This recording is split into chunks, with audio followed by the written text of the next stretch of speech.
with that in mind, knowing that we have Reggae Genealogy in 2 weeks, Sir G. Cole, if you don't mind, our moderator.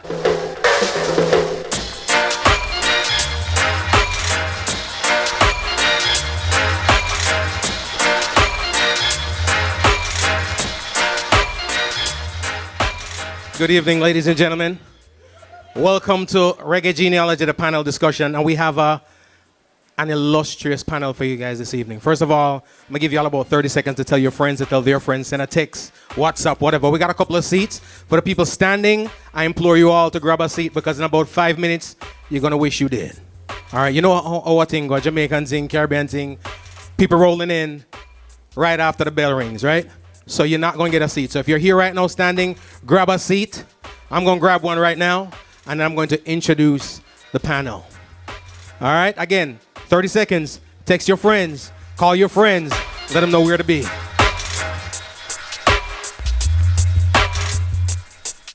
Again, my name is G. Cole from the podcast Homegrown with G. Cole. Some people know from the music, more people know from the podcast, the newer people to South Florida. But again, we'll get into that another time. Today is about the panel discussion. We're in a museum. A museum normally honors and promotes and supports, celebrates, teaches our history. Today we're going to focus on our now. And of course, our tomorrow. All right, so first up, from overcoming childhood disabilities and personal obstacles to working with some of reggae and dancehall's biggest names. She's amassed multiple awards, topped many charts worldwide, this culminating in a Grammy Award win in 2023 for her collaboration on Kabaka Pyramid's album, The Calling. She's done TV. She's an entrepreneur. I'd go on, ladies and gentlemen, but trust me, I'll buy you along. All right? It came on a flash drive. Ladies and gentlemen, the diva herself, the Grammy Award winning Tifa.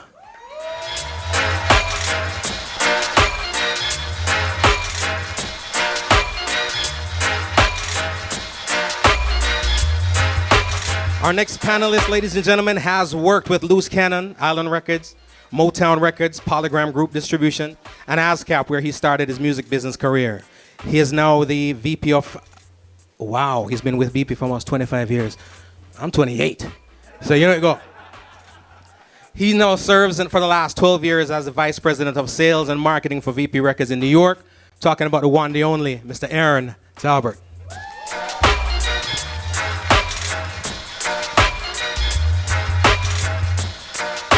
A producer to the stars, having produced for the likes of, and I'm going to go on a rant here, Sean Paul, Estelle, Morgan Heritage, Keisha Cole, Vivian Green, Lila Ike, Jesse Royal, Protege, J-Book, Jack Cure, Pressure, G. Cole, Collie He currently tours with Collie and I'm going to stop here because of time. Ladies and gentlemen, world-renowned instrumentalist, composer, and Grammy Award-winning producer, Mr. J. Vibe.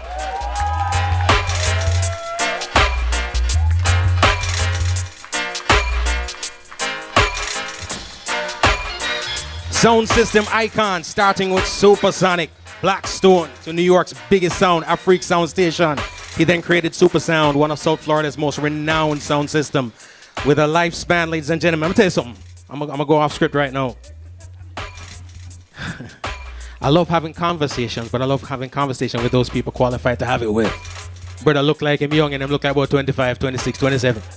Long time I'm gonna do it. Long time, ladies and gentlemen. With over 36 years of tenure, he's now made his way to the big screen. All right, he's on the big screen. So the movie's on the big screen. His latest film, Unbelievable, is exactly that. Unbelievable. Word is, don't quote me, but word is, he's going to be DC's first black Superman. I'm talking about Super Twitch, ladies and gentlemen.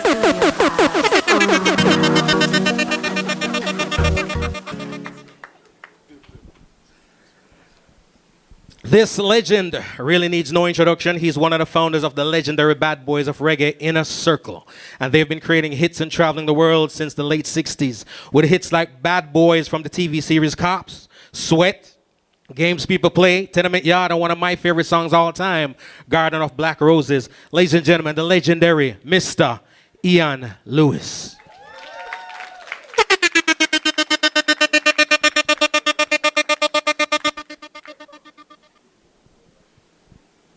Another round of applause, ladies and gentlemen.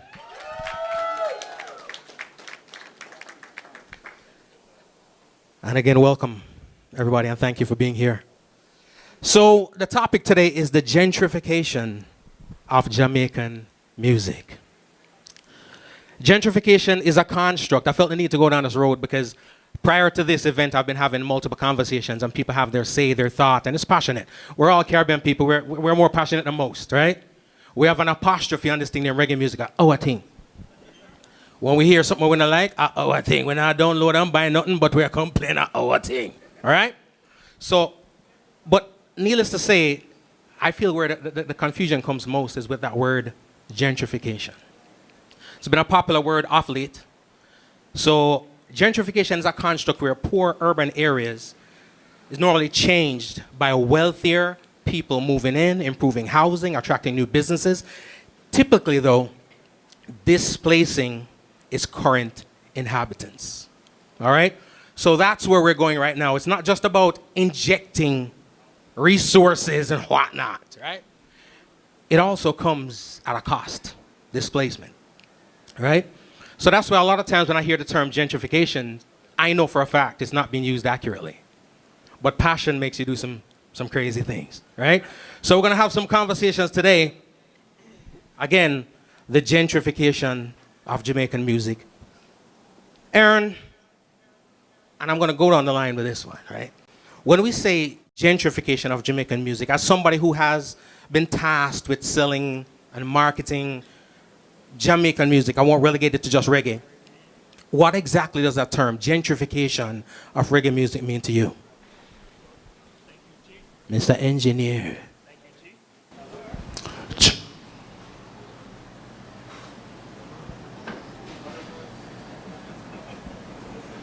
Hello, thank you, G.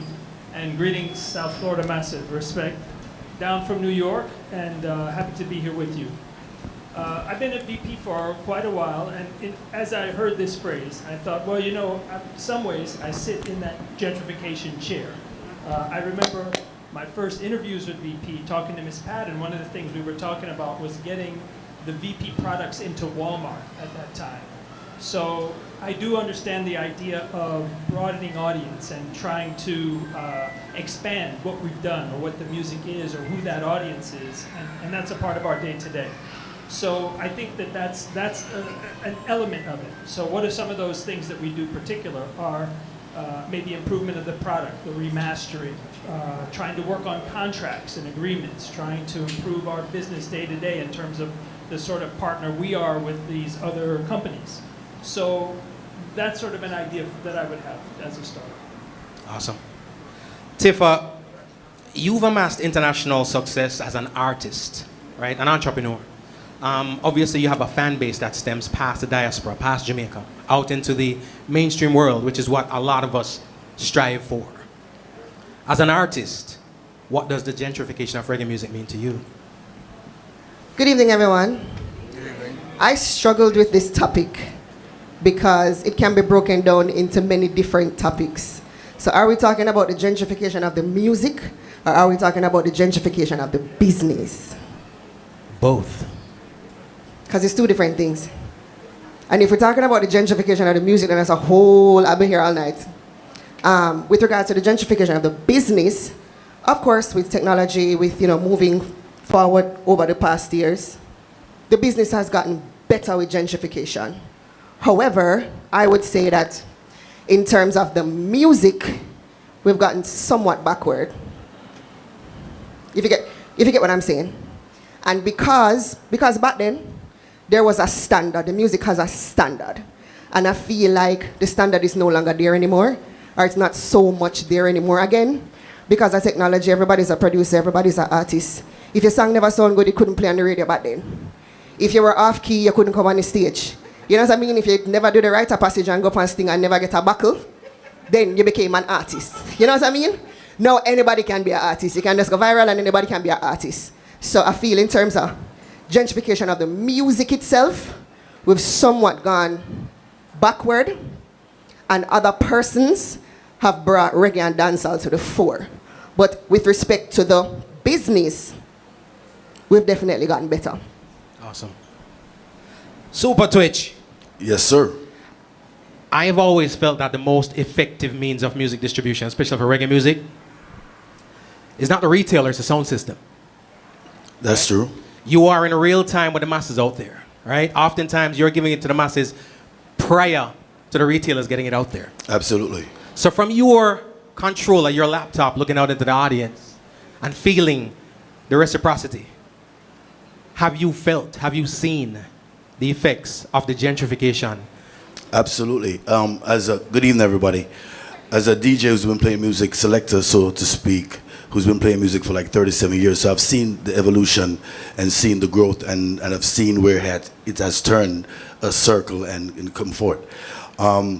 Back in the day, we were the radio station. We were the first radio station, as you said. We play the song first, so we see the first reaction of people. But nowadays, because of social media, you know, as Tifa said, everybody is a star. You know what I mean? You don't have to actually have talent to actually become a star. You know what I mean? So with that being said, you realize that any and everything comes to the forefront, and some of these things shouldn't be. And some people actually get a platform that they shouldn't get. But it also helps a lot of talented people who couldn't find it. You know what I mean? So there's balance. No, there's balance there's balance in it. So we love the evolution of the music, and it has to continue, but with some sort of standard. That's where I'm coming from. Makes sense. J Vibe. Good evening. Good evening. Not only do you create, because a lot of times there are lots of vantage points, right? But oftentimes we see one or the other. You're a creator, but you're also a curator, and you're out there on the stage, on the world stage. I've seen over the years, not only your catalog, but the artists you work from and work for grow further and wider. So you're seeing audiences that oftentimes many of the artists don't see, right? From your vantage point, have you seen, felt the gentrification of the reggae music? Good evening, everybody. Absolutely. I mean, I've gone from doing shows like Sumfest to doing the quote-unquote, politically correct, the West Coast reggae world, where it's not us, so to speak. And there is not one Jamaican artist on the show, but these are 5-day festivals, and it's all sold out. So, and then seeing the reaction, because me as a creator, I always try to keep the authenticity of whatever that I produce, because that's important to me and that's who I am. And all of these West Coast reggae artists, they want the authenticity. Now, between one side and the other side, what am I supposed to do? Because I you know, it's not finished until the artists are, you know, whoever that I'm working for is happy. But, you know, I always get where, okay, why do they always sound like this and we sound like that? I said, well, it's very kind of clear. You know, you don't sound like us, not one bit, but the music can. And when the music does, and they sound like that, there's an imbalance. And so, you know, to me, it's still all over the place, but it's growing. And with our help, like Twitch and Tifa was saying, is, you know, we have to keep the authenticity of it.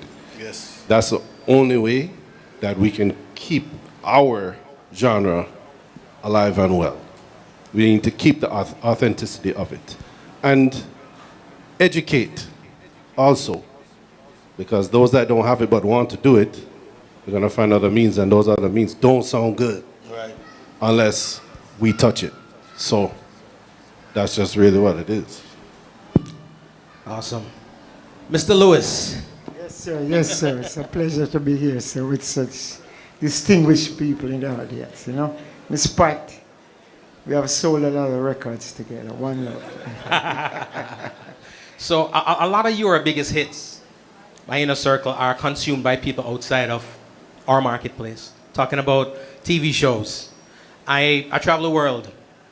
I'm yet to go to a resort and haven't heard one of your songs play. I hope the royalties are coming because I have never been to a resort and not heard one of your songs being played or listen to a cover band that has some talent and them not have their version of Sweat.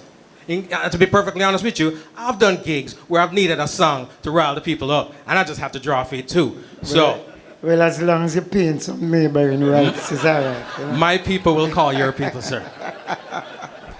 But you exist and your band and your catalog exist in a space where a lot of people aspire to go, which, to be perfectly honest with you, is outside of the room, right? From your vantage point, have you seen or felt the effects of this so-called gentrification of reggae music? Yeah, of course. It's obvious to us, you know, it's not a lie, to establish on what she said about the business part. What a lot of young artists don't realize is that they're going to get old. And what they're going to look for publishing. A 5-day-old song, it's not going to last. You understand me? So it's not, every hype is a good hype. You have to think of yourself. You might be 25 now, you say, hey, I'll run the place. But are you really running the place? Because everybody says Spotify, everybody says this, that. But what are the numbers? A man say, I'm in an empire.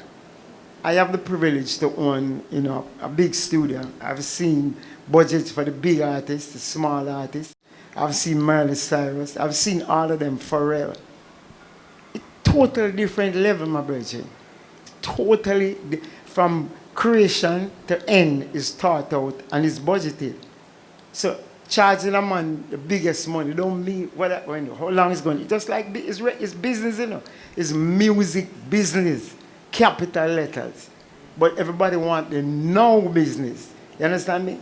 So with modern reggae, if you understand what modern reggae is, just like G-Vibes are talking about the California bands, they are doing business because they are only using, I mean, honestly, if you want to be honest, we borrowed, you know.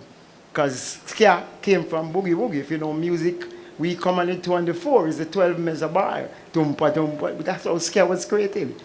And as the country changed politically, you know, reggae came and the consciousness. All right, look at how old would Bob Marley be today? 80 years old. Is his music old? It is fresh as, you understand me? And if you ask anybody as business go, you go to BMI ASCAP, Bob Marley's statement is on 4 pallets. So he, as one artist, is making more money in terms of just performing rights than the whole hype of dancehall. So where is real? Let's talk seriously. Where is real? Just like you, everybody's here, you got auto-tune. I can make this pretty girl sing. She can't sing, though. Can she? No, she can't sing, but I say, Google no, her. sorry, don't kill me. But I say, can some people really sing? They can't. But they use the technology to create. You're going to make a video, you hype the thing, so it sells. But after the selling is over, as I said, the tears of the clown. Because you know deep in yourself, it's not real. So who you want? You want a manager, you want a diva, you want this, you want $300,000 private jet. All right, fine, ain't nothing wrong. You know what I mean? You can't tell an artist what not to ask for. But after a while, the cash register go jing, jing, jing, jing. Then another man come. Then he, all right, let me ask you a question, G-Vibes. How big is the population of Jamaica? What is the population of Jamaica? 2.8. Okay, so you tell me, every single Jamaican stream music, that each artist can make $1 million a year in Jamaica. It's not there. You know what I mean? Let's be real. So when you come out of the genre, you come into America, you're going to say, where do I fit in? As I said, we borrowed from the American boogie woogie. Now the younger youth is borrowing from the hip-hop. You understand? And they figure if they do hip-hop and come to America, it's going to work. It's not going to work because it's totally different. Jamaica is so great. We have reggae gospel. We have created genres that we make it up ourselves. You understand me? So for that, I clap up that. But we just need to understand where we want to go and what we really want to do. You know what I mean? Not to fight the young people. Do your thing, have your fun. There ain't nothing wrong, car. We're only here for a time. Some people get them 15 minutes. I get my 15 minutes. I ain't complaining. You know what I mean? It was an hour. It was an hour. So, I appreciate that. I appreciate that. You know, and I'm glad you mentioned the things you mentioned and I think it is important that it comes from somebody like yourself. Primarily because there's a delicate dance that people do within the sphere of reggae music. There's a lot of purists, as we may say, right? Ain't nothing more faux than the purists, but we got a lot of purists. And there's a dance between the business of music and the art of music. And you just made mention, you spoke about the business, right? As well as there is the art. There's a lot of people out there who feel like focusing on the art is more what we should be doing. Some people say let's focus on the business, some say let's focus on both. As we talk about the gentrification of this genre, or of Jamaican music, Bob Marley is the benchmark. Every time we talk about music, we use Bob Marley as the benchmark, right? Have to be. But the reality of it is, a lot of the music that we hear today from Bob Marley was not the original, right? Almost every Bob song that you love, and you're driving down the street too, that ain't the original, right? Some remixing, some remastering, some retouching, some overdubbing, a lot of stuff that in today's argument people consider part of the gentrification of the music, right? So technically speaking, if we're talking about gentrification, is it safe to say that it is not a no thing? This process of gentrification has started a long, long time ago. It did. Because there's a publisher friend of mine, right? And he did a survey. And I don't know if you realize that 60 to 75% of all Jamaican hit songs is covers of American music. Delroy Wilson, Rain from the Sky is a Chuck Jackson song. So we took a lot from there, you know, and made it our own.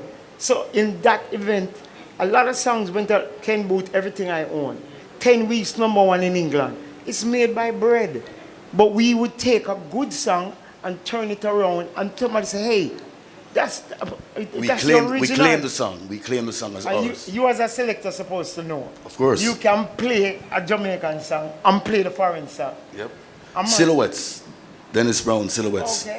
A lot of songs, actually, I did not know that there was originals to it. Of course. Where are we today? As you said, Gentrification now. So what's the next step? You know what I mean? We remember, you know, all the older artists are 50 high, 60 high. You understand? We don't want to give no exact numbers, but you know. No numbers here. So where we're going to go next? A Shaggy, a Sean Paul is in their 50s, 40s. The Marleys is in their 50s. Where is that new group who is going to come now to give that signature song that's going to last? And what I believe, the business will fix itself eventually. Because guess what? Look at YG Marley. Okay. All right? So we all thought, a lot of people were saying that reggae music was dead. And then he takes a song from 50 years ago from his grandfather and he puts his spin on it. And the young people were singing it. Not the older people, not J-Vibe and his age group. You're talking about young people singing the song. Speak for yourself. 100 million streams. Exactly. So that means if you do the music, it doesn't matter the age, it's going to pull your heart So let me ask you this, Twitch. Now, Tifa, because I'm coming to you next, but let me ask you this. The concept of gentrification, remember that the construct is created by the beneficiaries, right? And the displaced. So who, in your opinion, since we're talking about gentrification, who are the beneficiaries of gentrification, Tifa?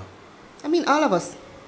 There's not one person that benefits from, if it's done properly, there's not the one business. Yeah, there's not one person that benefits from it. And to reiterate and to kind of, you know, touch on what Daddy was saying and Twitch, again, it comes back to a standard because it was the song by YG Marley was properly done.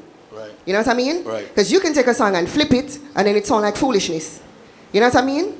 But what is this? We have to come back to a standard. Yes. At some point, the actual music, are we in the music business? At some point, the actual music has to come into the music business. Understand. Again, beneficiaries, those people who are displaced. Again, it's the gentrification of reggae music, right? I have the displeasure of talking to a lot of disgruntled people, right?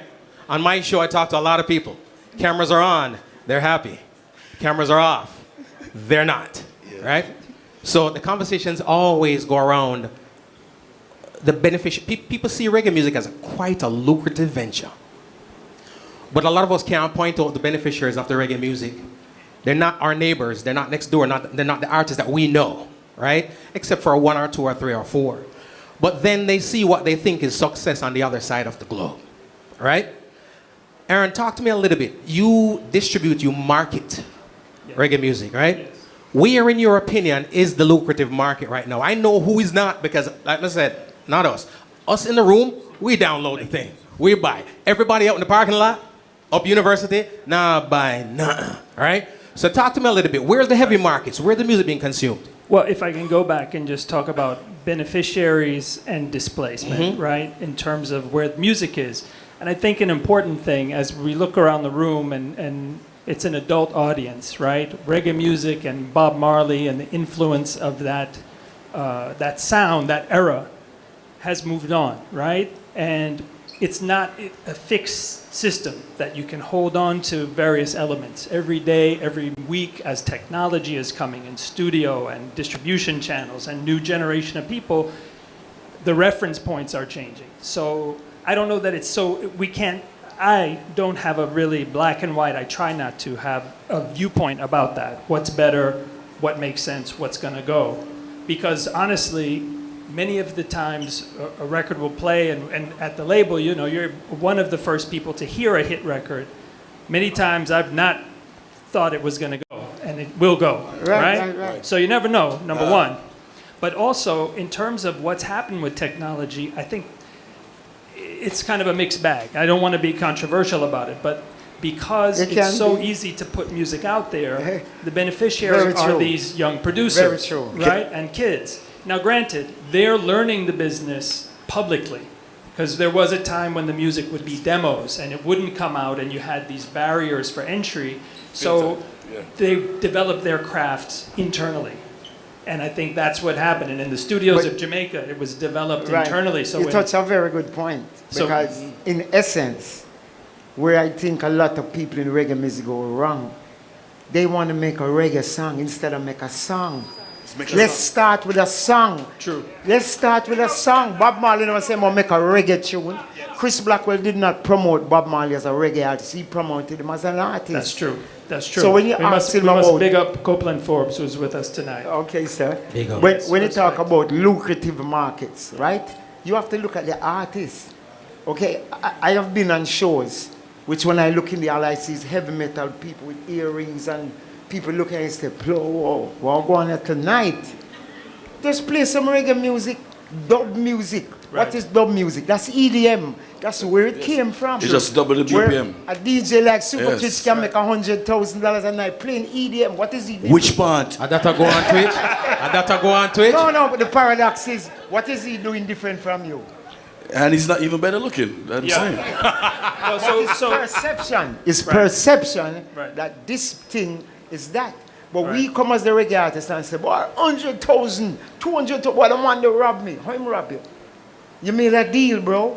You made a deal, so how the man rob you? That's kind of true. That's true. That's a conversation we have all the time in terms of people always complain about what they don't get, right? And how they got taken advantage of on their contracts, the contracts that they signed. Because a lot of times, go ahead. If I could finish though, about the beneficiaries and the youth, I feel like as the representative VP being this harbinger of the music and the history, the idea is we do have to reach the youth and bring them in to the music and embrace them in the culture in order to move it forward. There's always going to be a Jamaica, there's always going to be Jamaican culture, but what goes across, or why is Intense called a reggae artist when he sounds like a hip hop song? Because of his Jamaican patois? Because he's from Jamaica?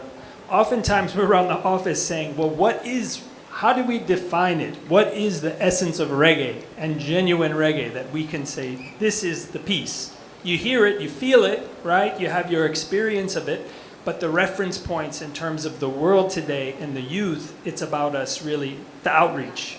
So there's the historical part, and we do our share with that, but then there's also, in terms of the contemporary music, sure, there's formula, there are ways you could get the exact notes out there. There's ways that you can appropriate what's Right. history, like with the cover songs and so forth, that it translates and the older audience says, yes, that's what it is, and the kids start to cling to it. But it's a moving target. I think that's really what I was trying to say. And sometimes we feel like we're lost out in the thing because it isn't what it was, right? People don't listen to music even the way that they did when we were kids. They don't. This a friend of mine, he's in his 50s. He's like, you know, I had a better stereo when I was in college than I do now because he's listening on little headphones and a little mini speaker. But This is just how technology has changed things, so how people interpret the music, how they relate to it. So looking around, I see all the live photos, and it made me in mind how that, I think, is maybe where we should be looking as what's the medium that's going to really bring this across. It's live, it's the people in these situations, and what's happened on a stage show. I think that's where the seed of it is today. That's what the modern reggae is doing. Okay, my friend called me and said, man, I put my song on Spotify, and what the white man don't want to play my tune. I said, bro, Spotify is 100 servers. It's no physical. First thing, let me inform the crowd here. Spotify is a tech company. It is a tech. It's not a record label. It has no interest in selling music. It says we stream music. So when I used to register a song, you had one place, copyright place. Now we have 17 registrations to register your song. So how can somebody rob you? When you take it and you put it out yourself, you know what it is? You don't understand the business. You don't take it, just like if you go to a drink and you have 10 people say, designated what? Driver. Get one sensible person that's going to decipher all the paperwork, put it together for you, and say, hey, this is it. This One is more the time. maximum Say we that. want. So we Say come that. back Say to that lack one of more time. education. Say that one more time. One more. You need one sensible person. We can't just be rambling on. Two. We're not stupid. We understand. We just don't want to make a song. We want to make a beat. Back in the day when I used to be at the studio, the artist come with a song, the musician work it out, it go to the tape. Now you make a beat and write to the song. So it take it 15 minutes, 30 minutes, say, yeah, I have the song ready. What the hell are you doing? You know, where's the changes? Where's the bridge? Where's the chorus? Where's the verse? Yeah, my song big, you know, it's a tear down. Every man in America play my song. So what? Show me on Spotify. How much monthly listeners you have? 25? If you don't make a certain amount, Spotify don't give you a check. BMI don't give you a check. Because it takes too much paperwork to give you that 25 by $10. You know what I mean? It boils down to education, like you say, empowering ourselves with the information. The legendary Mr. Ian Lewis. And Yes. for those people watching on the live streams and those in the room, again, the conversations go on and on and on. We talk about this all the time. I've had people come to and complain to me about the little $25,000 that they got from the record label. And by now, the record must have gone platinum. And they have got nothing else. But every day they promote their Spotify page. Haven't gotten $1,000 from Spotify yet, but I digress. So when we talk about the music, coming back to you for a second, Aaron. Talking about, again, we're staying in gentrification because this is the conversation that's being had. Your resume dates back to R&B, pop with the Motowns and polygams and stuff like that, right? 1988. 1988, just a couple years ago. But that's a time when we saw the Dionne Warwicks, the Aretha Franklins, people like those actually making great music but not able to performing outside of the Chitlin circuit. So what we had were other people, not us, white bands, white singers, redoing their songs, right? And going into other places and performing them and making what were regionally successful records for the original artists, mainstream hits for the people redoing them, right? Talk a little bit on that. Is that gentrification in itself? And also, that was an era and a time that people were panicking, but it went away. They evolved, they grew past it, and now R&B, hip-hop, major revenue streams. Is there any confidence that we can put out there for our reggae people saying, you know what, this too shall pass, and we might end up being like reggae, like R&B, like pop? Well, you know, in the idea of the covers or the 1950s music business and the idea of a Pat Boone doing a Little Richard song and this side of a thing you hear about, to me, the metaphor doesn't really work because when you think of gentrification, it's that the people come in, they fix up the neighborhood, but they fix it up and they stay there. And the other people cannot really afford to stay, right? In terms of real estate or whatever. In terms of the music, not a lot of people, I mean, we talked about a little bit about West Coast reggae and their sort of spin on it, their inspiration from reggae. But I think a lot of those guys are kind of loath to call themselves reggae. You know what I mean? They're doing our thing or their thing. Maybe, Absolutely. Right? So they are considered reggae artists in their eyes. Well, so in terms of the gentrification, that maybe is the best scenario to kind of talk about it with that meaning. People who have moved in. Now have the California guys displaced people. You go back to the business, right? Because in terms of the live touring, and particularly on the West Coast and the booking, it's kind of a lot of, it's none of it is very simple. That's in my view, right? Because in terms of Jamaican artists getting visas to tour in the US, that's step one before they can work with a promoter, before they can negotiate rates that's going to be sustainable or work a tour. So there's a lot of elements that go into it. So maybe on that front, in terms of California reggae artists, they've built for themselves. They built a market for themselves, and it's the same sound, and you can't fault them because they put a lot of work in. No, it is. Right? It is absolutely a spin-off. It is. But what they have, how many people in here think reggae music is not dead, but definitely like At a low period. where it was? At a low period. Absolutely not. I don't think so. It's absolutely not. I don't think so. Because, go ahead. Because me and you are on the same page. Yeah. When you okay. step outside of your circle, you see the world and you see that reggae music is alive and well. So Twitch. Very J-Vibe. well. Mr. Lewis. Again, we always gonna bring it back home. So we are confirming right now the genre of reggae music is alive and well. It's Alive and well. But it's just not being led by Jamaicans. Okay. So again, That's why. But Tifa. No, it's in a weird space right now, and with anything, we have to evolve and things are going to change and so on and so forth. And to reiterate what J-Vibe was saying, it's not only the West Coast, it's Europe, it's the white people that are headlining the big festivals. Absolutely. It's Japan. You know what I mean? Japan, Years ago in Japan, the Japanese came to Jamaica and all of the dancers and where's Junko now? No, there's a Japanese Tifa, no, there's a Japanese Beanie Man, no, there's a Japanese Twitch. And we're not necessarily touring. I'm No, not the let's be father. real.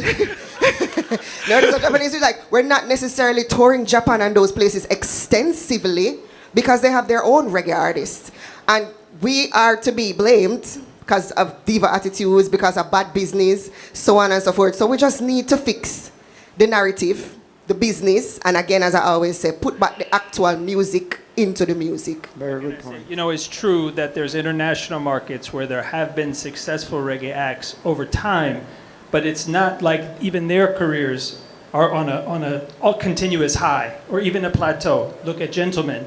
Doesn't have a deal with a major currently. Was one time one of the biggest pop acts in Germany as a reggae artist, right? Look But at Brazil. you don't need a major label anymore. A major label is But only to say, in terms of the ebb and flow of I know what artist you're and saying. career or genre, that the time moves on, and that the meaning of the thing, to me, and what inspired me in the dance hall, or what's my favorite records, that's me. And the next person who's 10 years younger or 20 years younger, they don't have that same frame of reference, and I think that I can't expect them to value what I do the same, whether it's to stream it, to buy it, or to go buy a show ticket. Right. But the West Coast bands rely on their live show for their basic capital. You understand me? They go into, for instance, if you ever heard about Reggae and the Rocks. When I started playing Reggae and the Rocks, it was Bojo, it was all of us. And we never did pass 8,000 people. Now when the modern reggae bands go in, it's 2 days. It's 24 from the bottom to the top is filled. People scamming tickets at $200. And I stand up on the side and say, man, say roots, drum and bass. I say, damn, something wrong here. And it don't sound good. But To me, check it at out. least. America has 200 million Caucasian people. Exactly. So they are playing our music today. I can't hate on them. As you say, they work 200 shows a year. If you tell a Jamaican band, hey, we're going to do this, I'm going to say, no, sir, oh, man, I have to go fight. Yeah, we go tried tell, it. I'm money have to We've run. tried it. But Tell a Jamaican act Not they very gotta share rooms. No. They will not do it. Exactly. But We are our own worst with, enemy. even with Afrobeats. Yeah. Afrobeats, some people say Afrobeats is taking over and it's gone over around dancehall and it's gone about reggae music. It's a whole continent, sir. Yes. Think Africa, about it. The numbers. diaspora. You know what I'm saying? So you Okay. can't compare sometimes. So let me ask you this, gentlemen, because again, at the end of the day, remember, the conversations only come forth because they're concerns, right? And people are feeling it. That's why we would love to have the artists, the producers, the selector. You know, I feel, you just say, I told you, you get a show, you want Diplo. I have a concern. The displacement in what we're talking about actually reaches to the soundman them, the selectors and the DJ. And there are a lot of DJs here and selectors who can agree. The old school way of a sound system or a DJ getting the record and bringing it forth to the people has gone because everybody has social media. Right. And that's where the connection is lost. And that's why a song don't last for more than 5 days. Because guess what happens now? When I get a good song, J Vibes, and I play the song and I say, well, this is a brand new so-and-so, and I become that artist at that moment. I represent the song. That's why I can't play any song. Any song I play, I have to believe in it. You understand? Love and because I Reggae. represent this song. Love and Reggae. then Perfect example. No plug. Exactly. So, so what happens when I stand in front of the audience and I play a Buju Banton song or a Scissor song or a Inner Circle song, I represent the artist at the time. I connect to the people where they don't see these people. Monty don't see these people. We see the people on a day-to-day basis. So if you think you could go around the DJ and the selector and the sound system and just go to social media and 10 people like it, them 10 people, you will never meet them ever. They're in Scandinavia. You'll never meet them ever. They're in Scandinavia or somewhere far. DJs are the connector, and we are being displaced in our genre, bro. But does that go across genres because of technology? Not Isn't necessarily. The hip-hop DJ, isn't the regional record or radio station in the same But- boat? But Our sound system culture is absolutely different than totally different. totally different. Because remember, we come from the days where our songs couldn't even play on the radio.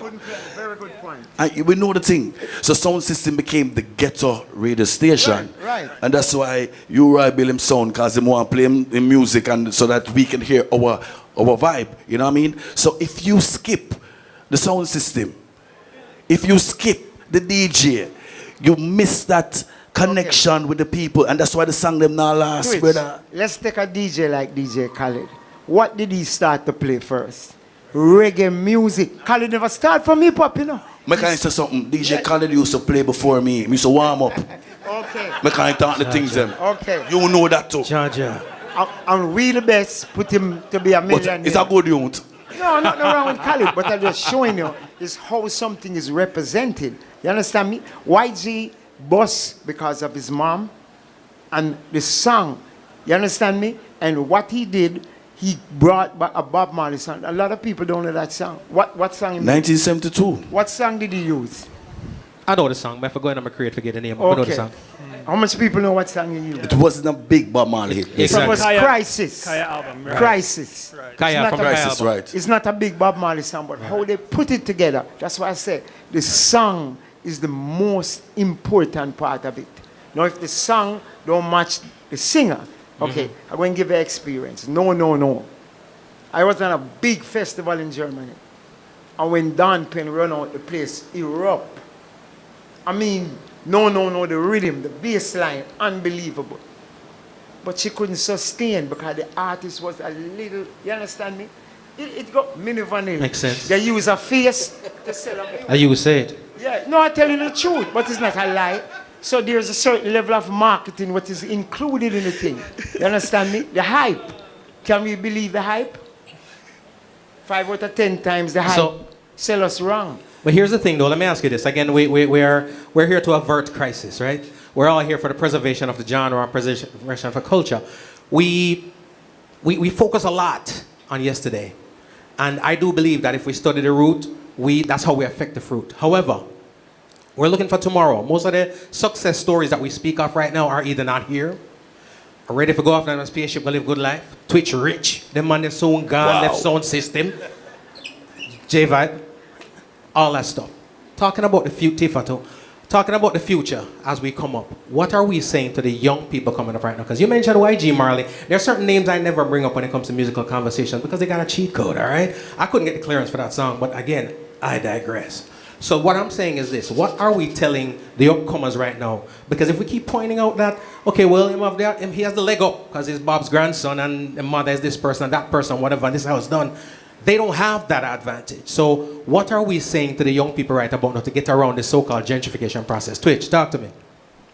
So let me say this real quick. The business will fix itself. And here why I say that. When you have your so-called fat cousin or your slim cousin who's not a producer, but you turn him into a producer because he has a laptop and you go in the bathroom and they say, Cartel did do it in a jail, so we can't do it. You're making songs, but you're not producing. It's a difference. So when you make these things, it's only going to last for so long and the business will save itself because the audience going to listen for 15 minutes and move on. And then them going to realize that, listen, we have to actually do some production. Because none of these youth have talent, but them have, as I say, a cheat code because of who them know and the money them have. This is a digital age. Right. And as you said, auto-tunes, everything. The business will fix itself. Believe you me. Because we are here to talk and we cannot forget the past. We can't forget the elder them who set it for us and that cannot die. So eventually, them are going to learn it'll fix itself. And that's what I believe. I think we have to touch on also training. And everybody not going to go to university to study music and, study engineering, but everybody come from a school. If you're taking it from then to now. Everybody learn from whether jam is, whether inner circle, whether, you know what I mean? No, most DJs cannot mix. It's the most annoying thing to me with the transition. I'm being honest. When I go out, it's the most annoying thing because most of them mix up. They cannot mix. And you're like, you get this song and you come back to training because if, as I said, if you could play good or you could mix or you transition him or you never have the nice voice like Twitch, they wouldn't put you on. Thank you, Supa. They would not put you on. You know what I'm saying? And it's the same thing with production. A lot of people don't know what mixing is. They just feel like reverb, pan left, pan right, and the song is mixed. They don't know how to mix a song. They don't know how to master a song. Same thing with the artists. Facts. And it come back to the same thing with stage shows. We come from a stage show culture. As much as I love a lot of the younger artists, they cannot perform. Because them don't go training. Exactly. They also do not know how to perform. Them don't know stage left from stage right. They don't know. First of all, this is what they do. They can perform. They hold the mic like this. They can perform, but it's for how long? Exactly. But you understand? So it comes back to training. And as I said, everybody not going to go to university, but everybody come from a school. You're not too old to learn. You know what I mean? Or you're not too big to learn. And that's what's killing us. That's very because true. Everybody wants to be a pop star, but if I put you beside Miley Cyrus, when they look like foolishness. If I put you beside Beyonce, worse. As soon as they start performing them out of breath. But you want to be a pop star. Yeah, but they want it now. Exactly. They want it now. Because everything is the now. Everything is right now. I want my song to blow up now. Singing melody. Big up yourself. Legend. Again, for all the people who walked in late, thank you so much for joining the program. Still have some people to join us. We have about 6 seats left. All right? Ladies and gentlemen, some noise for the panel. We're getting some stuff accomplished. Legendary folks having legendary conversation. We talk again, we're keeping it youth. As I listen here, sounds to me like there are quite an array of missing cogs and missing spokes in the wheel of reggae music and Jamaican music, why we're having the issues we're having today.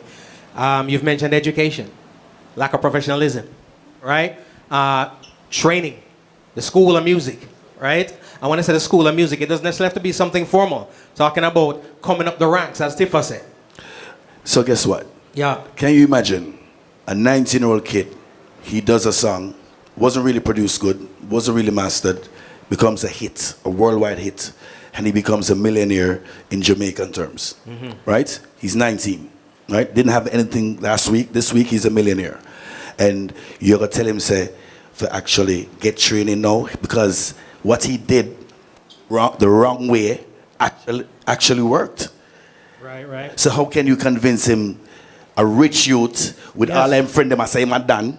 Yep. How you convince him to do the right thing? Before I finish, that's why I respect Shaquille O'Neal so much.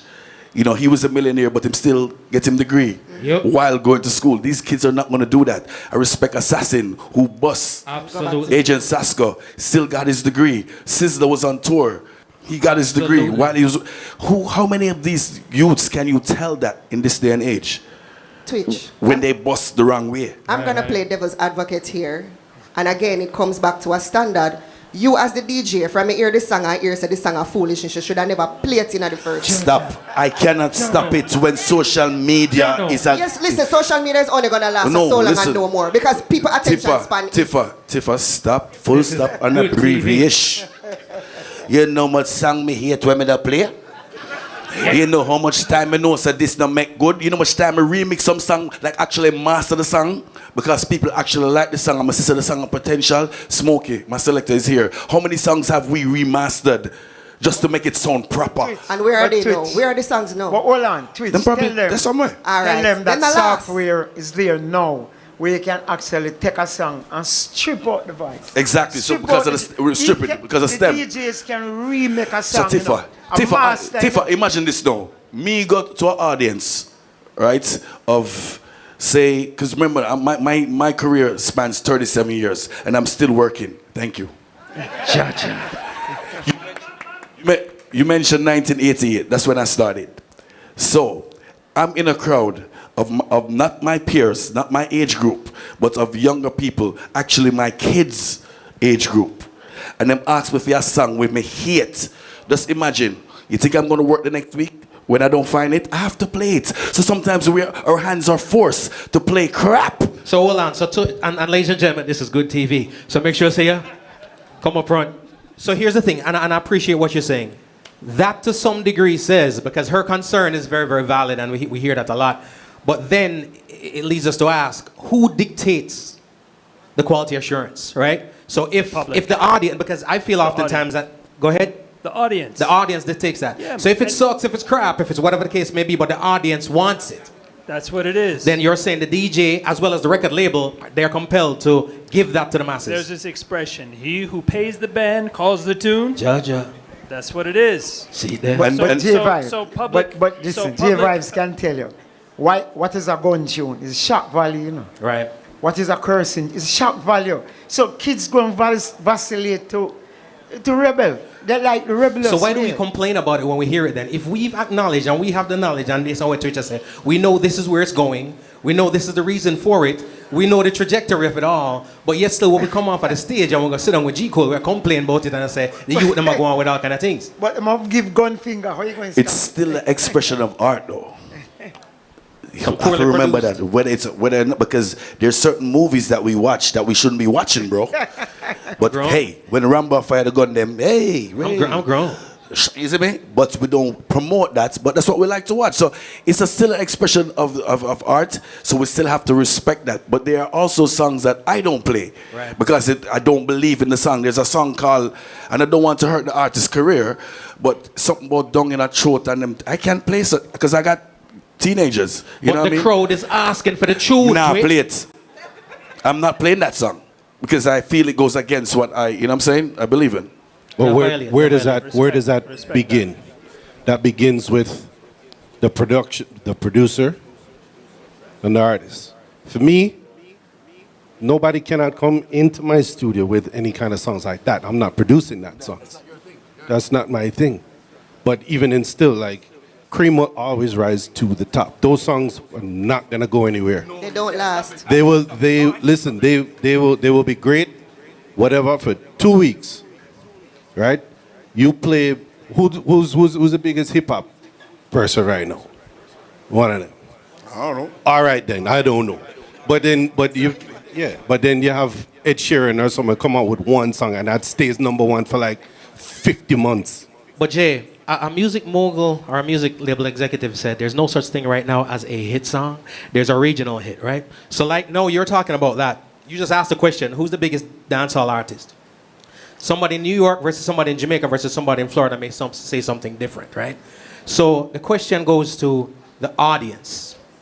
Has the audience changed? Have we lost any form of control? Because there's one thing I admired about our artists of the past. They had a particular control of the audience. Yes, the advent of the internet and social media has changed, has shifted a lot of things, right? But as we look out into the crowd and the audience right now, because what's the purpose of this? We need to find somebody to blame you. So the question is any of this responsibility on the audience? Not these people in the room, they're great. But the people out in the parking lot and further up the road. Yeah, what's of course. their responsibility in where the music is Of going? course. Why did YG Marley song blow up? Because it went viral. How does it go viral? Mama. The people. They're playing it. On social media, they're using it for various videos and stuff. They're And it using wasn't that on a song. major label either. They're going. It's an independent label. Yeah, but when you have certain... As it's being played. As devil's advocate, He's if, gonna you, make- if you've got certain things in your background, that is a major label. You know what I mean? To be perfectly honest with you, if you have certain backing, you kind of don't even need the major label. G Code. Talk to me. Every one of the Marleys put out major songs, right? Absolutely. Junior Gang have the biggest hit. So just being a Marley don't guarantee that your record is going to hit. Absolutely not. It's going to give you an exposure because it's a Marley. And It's a leg up. Exactly. So don't look at it that way because he said something that is true. He'd say the business is going to fix themselves. When somebody reach 45, 50 and realize them have no publishing money, no money coming, I'm going to say, boy, G Cole robbed me, you know. But all of us know it's a lie. Because the songs you made rob yourself. So let we talk about, because again, you've mentioned earlier, which is facts. It's a business, right? At the end of the day, there's the music and there's the music business. Tifa is an entrepreneur, right? And we see right now a lot of people using the music business as the vehicle to the other endeavors that's going to procure the funds and the revenue. Is that where we're going right now with reggae music? I'll ask that to you, Aaron. Is that where we're going now with reggae music? As reggae is just the vehicle to take you to that platform where you can go ahead and make yourself resources. Well, I'm thinking again about this idea with the gentrification, right? And to go back to the California thing again. So this, we're talking about probably 15 years ago when this was really starting to happen and break in the US, maybe even longer, where they would get in a van and be out on the road for weeks, doing show after show, building an audience. They started doing their own merchandise, sweatshirt, t-shirt thing, Everything. and selling to these local communities. It just happened that a lot of these guys were in California, where was the home base for Apple Music, Cupertino, California. And iTunes people would go out on the weekend, people who worked at Apple, and go to the local clubs, and they would see these kids. And these people would be putting out these records for upload, and they would be getting positioning on Apple. So it was a regional scene. And I think regional stuff still does happen, obviously, but the other part is with technology. And I think that's where it's difficult to make a definitive statement and say, this is what it is, because it's always changing, one, and because from where you sit. If I'm on Twitter all the time, I'll tell you one artist. If I'm on Instagram or if I'm on Meta, I'm going to say something different, right? Because this is what's happening, or particularly YouTube. What we see is that Jamaicans, or I should say reggae audience, dancehall, Jamaican reggae artists audience is primarily on YouTube, for whatever reason. It's true. Around the globe. Very true. Well, right, it's lower cost, what have you, but very influential, but as you mentioned, it's Spotify's technology company. They're not thinking about what's breaking on YouTube and how am I going to position it. They've got their own business, their own artists. So with this expression about fragmentation of media, that's one of the big struggles for all of us. But still, going back to this idea of gentrification, the reggae neighborhood is sound. There is business that's going on. There's people who you can look around this audience and see are prosperous. So it's not like it's a slum or that it's forgotten. I think about the metaphor of the city of Detroit, where I was born.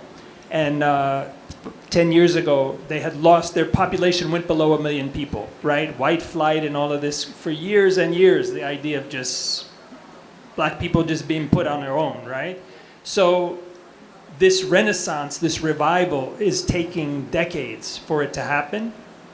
But when they win the Super Bowl, just joking. But you'll see how these things turn around.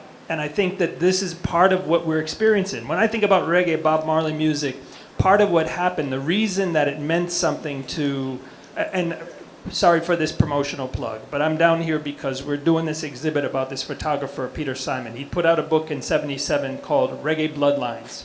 I was in high school, that's how I learned about more than Bob Marley. Ross Michael was in there, Jacob Miller, so on. And that was a conduit, that was a pathway for me to learn about it, right? And it's exhibited at Island Space during the month of February, so you must come back and see the exhibit. So, but the idea is that what was happening socially, politically, Right. Martin Luther King, I don't know, I'm sorry to make this plug, and it's kind of all over the place, but everybody saw Summer of Soul. Do you know this movie? Questlove put on streaming, right? And there's this other one on Netflix called Save the Children.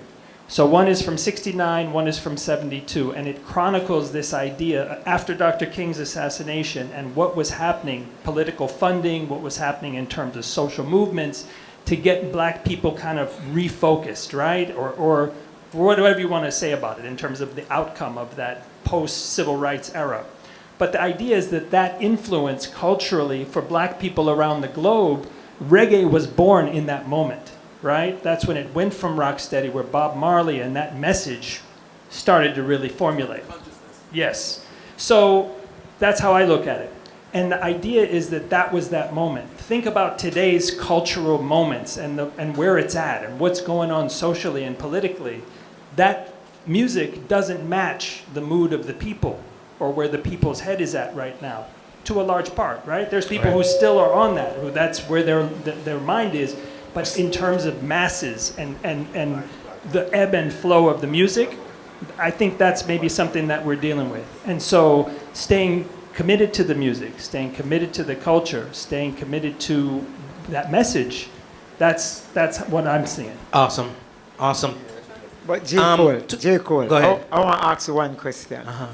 Do you think dancehall and reggae should be in the same genre? In the same genre? Yeah. Well, my answer for that is twofold. It is no. Technically, it's not the same music. However, the yes comes into this. When you look at the metrics, the genres, and I'm sure we ask this question only for accreditation, Grammys and stuff like that. That's the only reason why we care, where they go. So when we talk about the metrics, there is never going to be enough dancehall albums out. The Grammys recognize albums and of recently EPs. There's never going to be, it has never been in the course of a year where dancehall albums had been put out to meet the numbers, right? At least submitted records. So right now, you're scrounging to put the two together to make the genre categories survive within the spaces that award our music. So, like I said, the answer is twofold. Do I think it should be separate? Yeah. Is it smart to separate them? No. I don't think it can be separated, but what's the definition of reggae? The bass line leads. Correct. Dancehall, the same thing. So Right. I guess that's why they just put it. Well, actually, hold on. 90s dancehall of a bass line. Yeah, true. No, it's different. It's different. Isn't it? 100 bar for a bass line. That's true. But remember, when in this day and age, when we say reggae, if we're being perfectly honest, what we're using is the most popular word to sum up all Jamaican music. Right? So, because truth be told, if we're going to dissect it, there's some ska albums, take out them 5 there, take out the 19 dancehall, whatever the case may be, there's 4 albums. One's mine. You know what I mean? So what I'm saying pretty much is we have to keep the genres together for the life of the Grammy category. Grammy. Yeah. Yeah, but guess what? So I don't respect the Grammy because you have not Cameras rolling, this is good TV. Well, not to sound in a way, but I get a Grammy already. And when I was in there, I don't think as much people was in there when I get. It's like 10, 5. All right. Them give you in the daytime and nothing happen. Them pass it through like, you know what Soldier did? They filmed and made their own thing to look like. You'll never get on TV. You'll never get prime time to say, hey, this is a music that caused the police to play reggae, the specials, the selectors. We have influenced worldwide music. We'll never get that credibility. That is true. We'll never get it. And by the way, ladies and gentlemen, Tifa, Grammy Award winning. All right, 2023. J Vibe, Grammy Award winning. Also, my album ain't even submitted.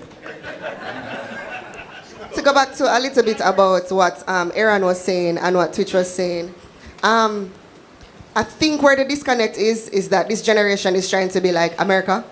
and America has always wanted to be like Jamaica. Very true. So I think very that's true. where the major disconnect is. And we can't tell them what to sing about because, as Twitch said, their reality now, like when I was going to school, it was anthrax. Now it's coronavirus. You know what I mean? It's two different things. Like the scamming and the trapping is real. You know what I mean? So I think where it has to go back to is, I think people hold us to a sound, a particular sound. Because when you say dancehall and you're going up a white club or a hip hop club, them going to play Murder She Wrote. You know what I mean?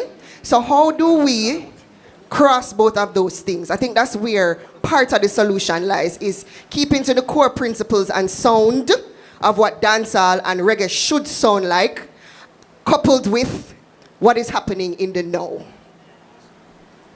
Ladies and gentlemen, Well give it up said. one more time for the panel. So we're getting to the Q&A section where I'm going to come through here and answer some questions. Or should I say, have you asked the panel some questions? But before we get to your questions, I'm going to have them round out and close out by, based on what we just discussed, the conversation just had, is it really gentrification or is it really evolution? Mr. Lewis, I'm going to start with you. It's a little bit of both, you understand me? And it's going to take a lot of understanding, you know, to what Tifa said. The business part is where I see the problem is coming, to understand the music business instead of squealing about the genres. My opinion should be separated, because how can you make 25, 30 years of peace and love, then he come back to tell a man, bore skull and push between legs? I can't understand that prefix. You understand me? Because reggae music, to my travels of the world, 7 times around the world, people come to me and cry. I don't really want to tell every story, but I was in Bosnia, and this lady came in a wheelchair, and I shake her hand, and she said, I'm going to die soon. I want to die with listening to you guys' music. The tears still run down my eye now when I look at the lady and say, damn, do we know what we create with our music? Wow. That's how strong it is, Virgin. And when you go and come out for tell a man, board, skull, and I can't subscribe to that. Twitch, talk to me. I'm still in Bosnia. What was the question again? Is what's transpiring right now really gentrification or is it evolution? Okay, I like the elder say, as Ian said, I believe it's a little bit of both. And Tifa, it's going to continue as far as Jamaicans wanting to be what is here, because guess what? We love foreign. I mean, Dennis Brown actually did it. John Wall did it, as far as singing over the cover songs and that. So it's a Jamaican thing, really. I get what you're saying. Yeah, but them do it the right way and made the songs their own, right? So it's going to continue. And as I said, for me personally, I just believe, you know, the music is going to fix itself, and these kids are going to learn either the hard way by putting out songs and realizing that it has no staying power. Right. They know they have to go back to the drawing board. It's going to happen. Right. It's going to happen. And reggae music is alive, and dancehall is alive. And as you said to me earlier, if Vibes Cartel do a reggae album now, Everybody doing a reggae. exactly. He already did, by the way. I didn't, you know, but you get the point I'm making. I mean, no, if you do it right, no way at all. Jay, talk to me. From my perspective, I think it's a little bit of both. I also have had the opportunity to travel the world like Uncle, and it is the only genre of music that plays in every 4 corner of the world. The only genre. So I've been to places where they don't know who Elvis Presley is, but they know who Bob Marley is. Yep. And the whole thing with the West Coast reggae and all of that, I mean, there's, like Tifa mentioned, there's not only West Coast, it's international. It's Europe, everywhere, have its own version of reggae music. And I think we should be proud of it. Proud of that. Aaron, I'm coming up with you, but a little differently. As we always mention, the different avenues of the world having their different spin, their different take on reggae music. Is that also something that is intricate for the sustaining of the genre? Everywhere having its own different grip, its own different version of this thing called reggae music.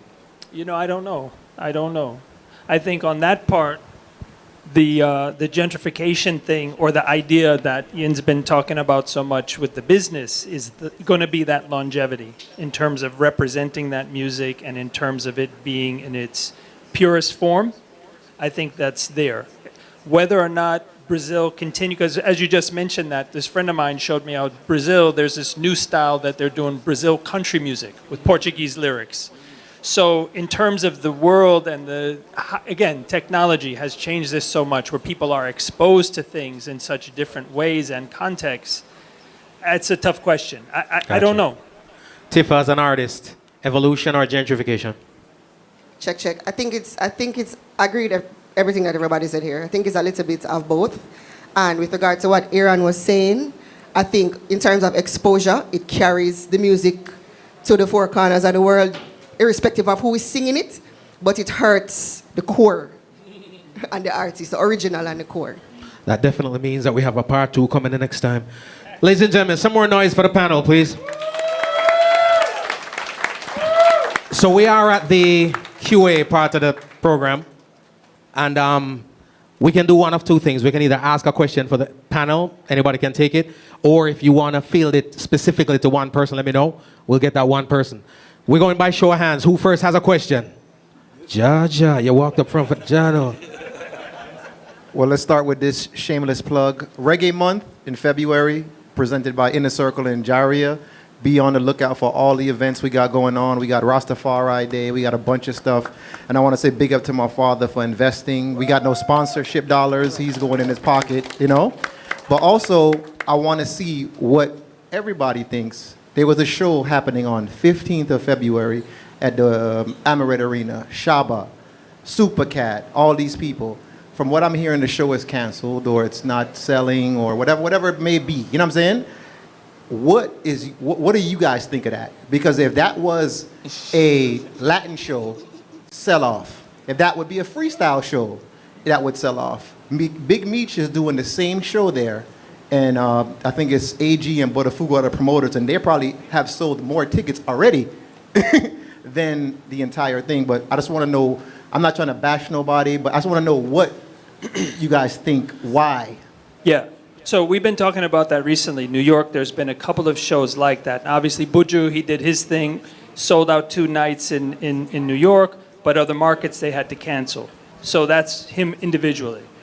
Other artists, what we're seeing is new promoters coming in and putting on 7, 8 headliners, Spice, Dexter Daps, so on one show in an arena, renting bigger venues. Why? To me, I think it's because there's money to be made in the community. Caribbean West Indian audience is a money-making audience. There's money there. And in terms of doing something different, something where they're going to feel safe, again, thinking about what's happening in terms of just the environment, right? You hear about small place gets shot up, right?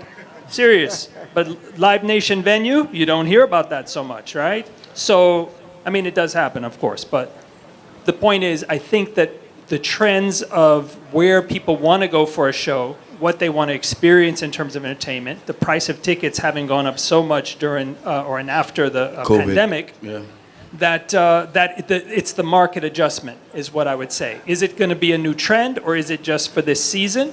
We're going to see. The other part is when you have 7, 12 headliners like that, they can each do 15 minutes and the audience is going to be okay. And they're probably cheaper because you do those big venues and you use track and everybody makes money. That's my take. I think there's a disconnect between the promoters and the street. The lack of street promotion. Because no matter what, people say it's a digital age. But if you see these headliners, you want to see a flyer at your foot on the road and everywhere. You want to see the flyer. So they think you can go around the old school way of promoting and just do social media and you do this and you do that. Nah, you need to be in where the little places too. The same little places with Ecstatic and Super Sound and Twitch, big up the flyer. We need to see you. You cannot lose the connect with the people, bro. And that's what these shows, I want to see Super Cat and Shabba, of course. But you just don't feel like it's somebody you know keeping it though. You know what I mean? Yeah. It has that disconnect. Yeah, there was a disconnect between the marketing and the promotion. Yeah. A major disconnect. And it's true him talking like most people like if I don't go into coconuts or I don't go into a Donna's or a Dutch pot and see the flyer, like, it's not popping. We have to just be real. That's just our culture as Jamaican people. And not only that, so I think because the show was supposed to happen, I think, June last year. And then all of a sudden I saw a flyer. There was no other additional or supplemental marketing to say, you know, we're coming back. This is big. This is what we're offering. We need you to come up. They just posted a flyer. You know what I mean? So I think they dropped the ball when it come on to marketing and promotion. Do the artists want to do the promotion? Do they want to do a show? Do they want, they just say the promoter book me and give me a deposit? The rest is him the promoter, let him do his job. But that's not what you go. You have to be active on top of your social media too. Blast out. Anything necessary. If it even take off your clothes, you know what I mean? Ladies and gentlemen, give it up for the panel, ladies and gentlemen. One more time for the panel. We got one more coming around here. Greetings. Greetings. My name is Talbert, saying a reggae artist who on the circuit now for a good while. Saying, enough one never heard of I. Big up to G. Cole. No, this is my first attendance, you know. So I have a question for the panel. For a man like me who want to spread the word of cultural reggae and Rastafari, and to find that niche, to find the person who share my views and opinion and ideas. Because to the marketplace there, they them know. The culture is like, now get exposure. So for a man like me, where do I go? Let's start with Rasta. Come like a bubble left go good. So all the things set up right now. Because the views that you and I have from how we grow is not the same anymore. You know what I mean? So as soon as you say certain things, they want to cancel you higher. You know what I mean? But you have to stay strong to your beliefs too as well. You know what I mean? But to find a niche, you just have to keep going. You know what I mean? Keep staying true to your beliefs. Look at the lady and say, damn, do we know what we create with our music? Wow. That's how strong it is, Virgin. And when you go and come out for tell a man, board, skull, and I can't subscribe to that. Twitch, talk to me. I'm still in Bosnia. What was the question again? Is what's transpiring right now really gentrification or is it evolution? Okay, I like the elder say, as Ian said, I believe it's a little bit of both. And Tifa, it's going to continue as far as Jamaicans wanting to be what is here, because guess what? We love foreign. I mean, Dennis Brown actually did it. John Holt did it, as far as singing over the cover songs and that. So it's a Jamaican thing, really. I get what you're saying. Yeah, but them do it the right way and made the songs their own, right? So it's going to continue. And as I said, for me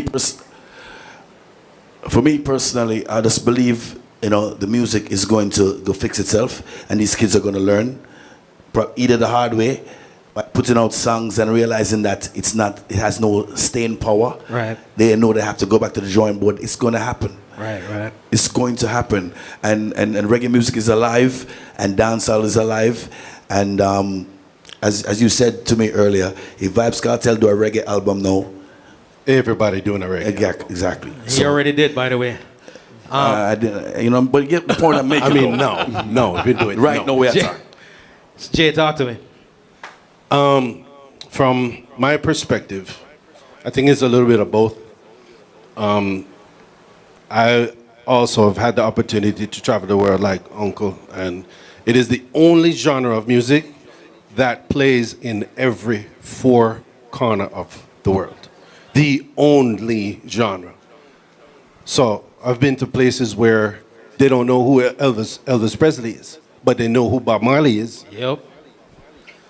And the whole thing with the West Coast reggae and all of that, I mean, there's, like Tifa mentioned, there's not only West Coast, it's international. It's Europe, everywhere, have its own version of reggae music. And I think we should be proud of it. Proud of that. Aaron, I'm coming up with you, but a little differently. As we always mention, the different avenues of the world having their different spin, their different take on reggae music. Is that also something that is intricate for the sustaining of the genre? everywhere having its own different grip, its own different version of this thing called reggae music? You know, I don't know. I think on that part, the gentrification thing, or the idea that Ian's been talking about so much with the business, is going to be that longevity in terms of representing that music and in terms of it being in its purest form. I think that's there. Whether or not Brazil continue, because as you just mentioned that, this friend of mine showed me how Brazil, there's this new style that they're doing, Brazil country music with Portuguese lyrics. So in terms of the world and again, technology has changed this so much where people are exposed to things in such different ways and contexts. It's a tough question. I don't know. Tifa, as an artist, evolution or gentrification? Check. I think it's agreed with everything that everybody said here. I think it's a little bit of both. And with regard to what Aaron was saying, I think in terms of exposure, it carries the music to the four corners of the world, irrespective of who is singing it, but it hurts the core and the artist, the original and the core. That definitely means that we have a part 2 coming the next time. Ladies and gentlemen, some more noise for the panel, please. So we are at the QA part of the program, and we can do one of two things. We can either ask a question for the panel, anybody can take it, or if you want to field it specifically to one person, let me know. We'll get that one person. We're going by show of hands. Who first has a question? Jaja, you walked up front for Jano. Well, let's start with this shameless plug. Reggae Month in February, presented by Inner Circle in Jaria. Be on the lookout for all the events we got going on. We got Rastafari Day. We got a bunch of stuff. And I want to say big up to my father for investing. We got no sponsorship dollars. He's going in his pocket, you know.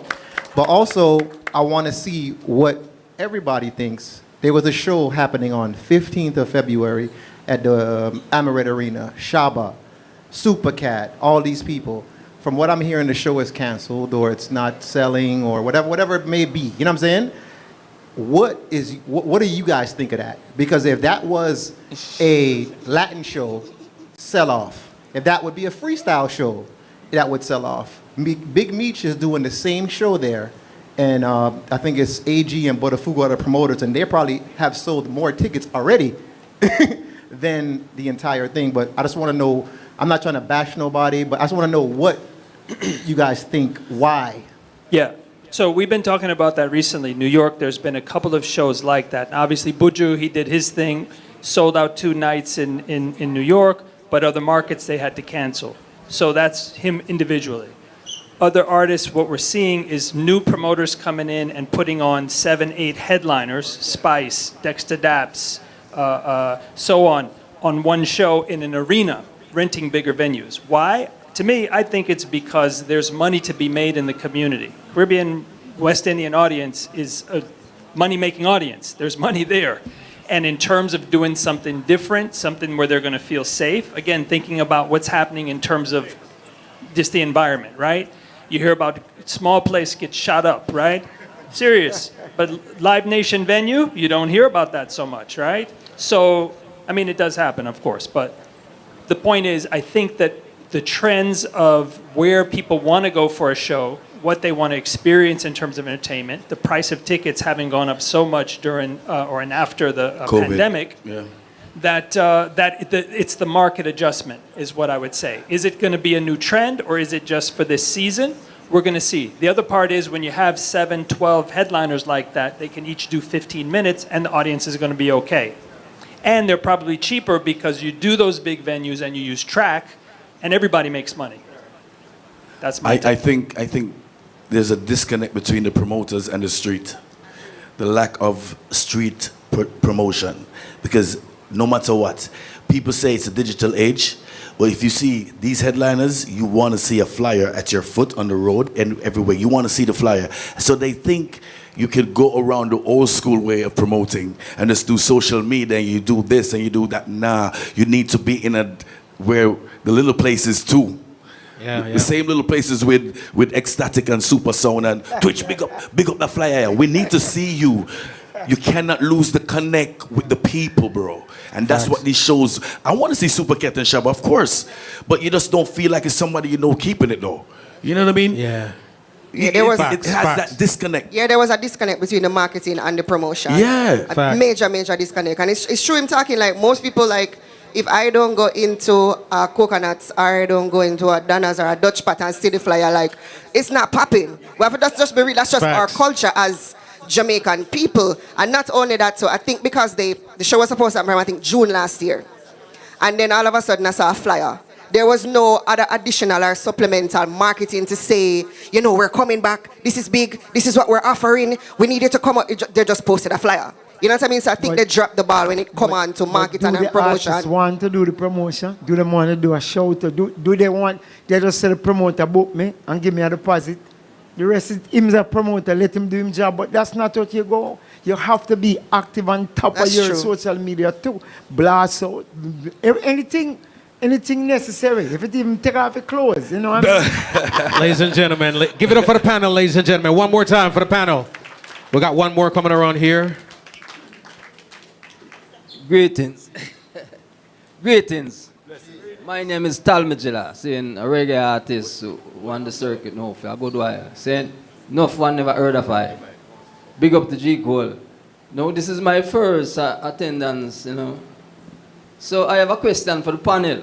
For a man like me who want to spread the word of cultural reggae and Rastafari, and to find that niche, to find the person who share my views and opinion and ideas. Because to the marketplace there, they them know. The culture is like, now get exposure. So for a man like me, where do I go? Let's start with Rasta. Come like a bubble left go good. So all the things set up right now. Because the views that you and I have from how we grow is not the same anymore. You know what I mean? So as soon as you say certain things, they want to cancel you higher. You know what I mean? But you have to stay strong to your beliefs too as well. You know what I mean? But to find a niche, you just have to keep going. You know what I mean? Keep staying true to your beliefs and try not to offend those guys. Yeah, but you know what you have to understand, my brethren? You just have to make the music that the people feel. That one song can turn your whole career around. So don't compromise. Don't try and make a little juggling tune just because man say make one. Just stay to what the essence of what you feel. Be real at all times. And trust me, a long time I do this. You're not going to miss. If I could add, I say identify your core strength. If it's performing, if it's writing, if it's instrumentalism, you know, whatever that is, and cultivate that, and then grow the business around that skill, that talent. Not only that, but promote yourself, right? Everything is, you have free promotion with social media. You don't need to pay to promote yourself, you know? Social media is there. Be present at events where people see you and people can hear you, you know? Just be there, be everywhere, promoting you. the omnipresent reggae artist. Ladies and gentlemen, the panel, one more time. Got another question over here. Good evening, everyone. My name is Lukey. I've been behind the camera for 5 decades, somewhere thereabouts. I just want to add to the conversation that gentrification or what was the other? Evolution. Gentrification or evolution. It's very hard in my mind to say the difference. What we're seeing today is Chocomo lawn on a global stage. Chocomo lawn on a global stage. And I hope you all know what Chocomo lawn is, Mr. Gray, right? You're in the wrong place. Right? Not every artist who performed at Chocomo lawn, right, became a big-time ska artist. Right, Ian? I'm not saying that you were at Chocomo lawn. Right? Jamaica's music evolved from bebop into ska, etc., etc., etc., and it is where it is at today. And the only reason why the Scatterlights were successful is because they rose to the top of the performers at Chocobo Lawn, right? Following Chocobo Lawn, you had Jimmy Cliff, right, who was singing the ska alongside with the Scatterlights. Byron Lee and the Dragoneers were asked to go to Chocobo Lawn, which, by the way, was built by Eddie Siaga, to promote the music of dance hall. Dance hall, right? It was a place, and it kept the name dance hall because of the kind of performances and the music that happened there. I used to do what you are doing today, Beeston Street, downtown Kingston, and I saw people, musicians, performers down there in the early 70s and late 60s who could not come up and rise because you had other people who were better than they were. You understand? So where we are today is what Jamaica's music has evolved to on a global stage. Think about the small acre and a half called Chocomo Lawn, right? And put it as a globe with how many billions of people. When you go to Timbuktu, you hear your music. You're on your way to Australia to play reggae music, right? We're talking about West Coast music, what you call, quite humorously, and I believe it, Reggae LeBlanc, right? Right? Because that is where we are, and that is what we are proud of as Jamaicans, that we have affected the social consciousness and the socialism of the globe, the entire world. You've been there. You've been around the world with Peter Tosh and Bob Marley and all of them, right? Miss Pat here has been playing the music from 17 North Parade. I used to come and buy music down there, right? So we are not saying that reggae is dead or even that Jamaica's music is dead. Jamaica's music, people, has evolved into what it is today. And the cream of the crop will always rise to the top. Thanks. Mr. Luke. Thank you, Lukey. Lukey was one of the producers of last year's Reggae Genealogy, and we thank him very much. Copeland Forbes has a question, and then Richard, and then a gentleman in the back corner, and then this one. Thank you. Good evening, ladies and gentlemen, brothers and sisters.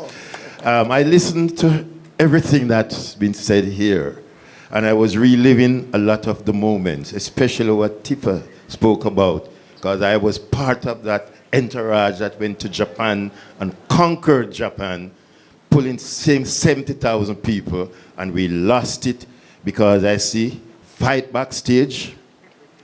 Indisciplined people, the people said, you're on next stand here and you're half a mile away playing domino.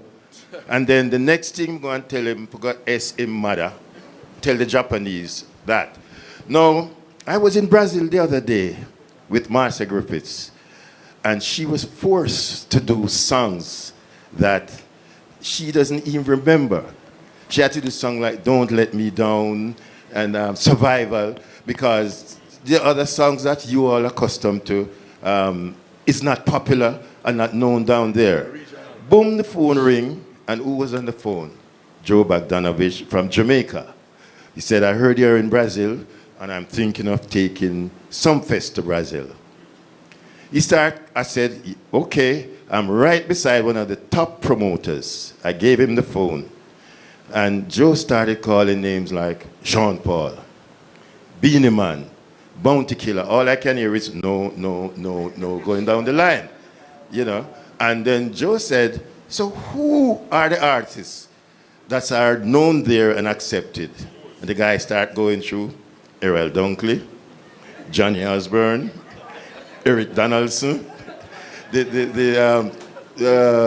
the name from England, Steel Pulse, and he started calling some names. And these are the people, when Eric Donaldson goes there, he get police escort from the airport to go into the city. Now, I looked at it now and I said to myself, I've been going to Brazil from 1980 with Jimmy Cliff.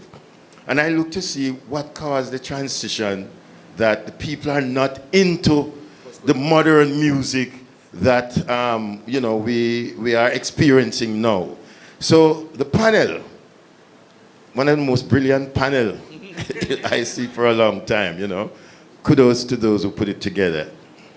I would like to hear it from one or two of you, what you think we could do to remedy that leak that we have down there. I will run back quickly. When I took John Old there the first time, we had to send out to get the songs and write the hook lines on some paper and spread it all over because John didn't even remember those songs that he recorded how much years ago. So what you think we can do to mend that situation down there? I think it's about the music, really. Put it out better quality music, to say, with a message. All of those artists that you call, their songs have a message, and it's mostly positive, right?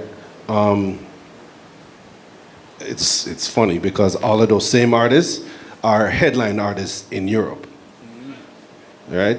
And everywhere else except here. So why is that?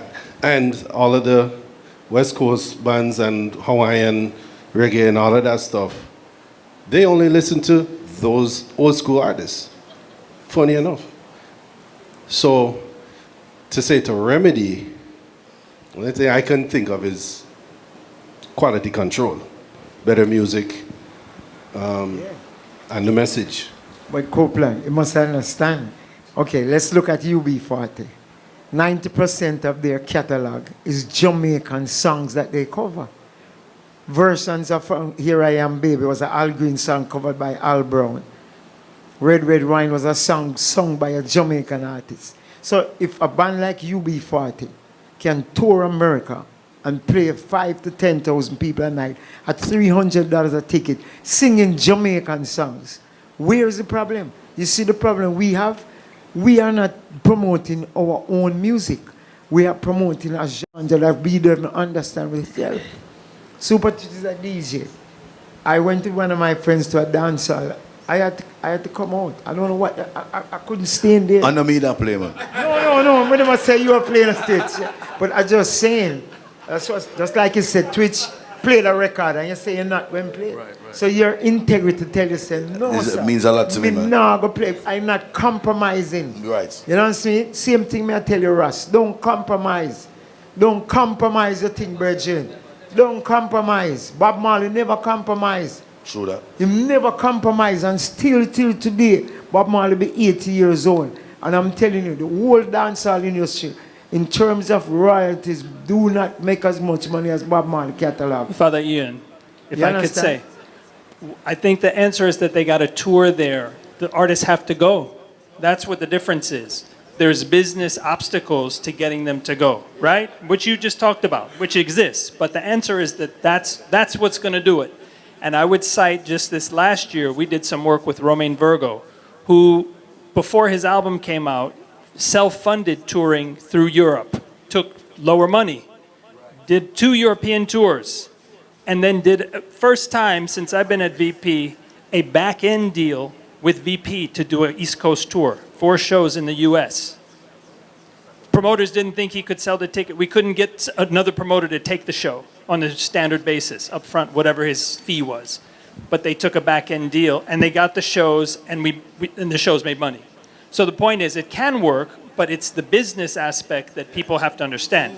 You mentioned Japan. Japan right now, our guy over there, he's telling me constantly, the yen is terrible versus the US dollar. They can barely afford to buy the recorded music, much less be bringing people over, much less then paying them the sort of exorbitant rates that artists had been asking. And again, particularly after the pandemic. Right. So that's something that artist community has to work with.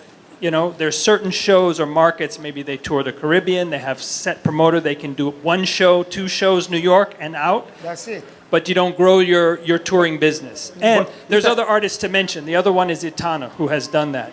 Respect to Itana, because she has also toured and sacrificed to get out on the road, both US and Brazil. Soja, tours Brazil and has a strong following there because they've been doing it for years. But let me ask you a question. Do you think it's the artist fees that are charging too much money? Of course. Is that a problem? Of course, that's part of it. Of course. Because you can't charge what you charge in New York.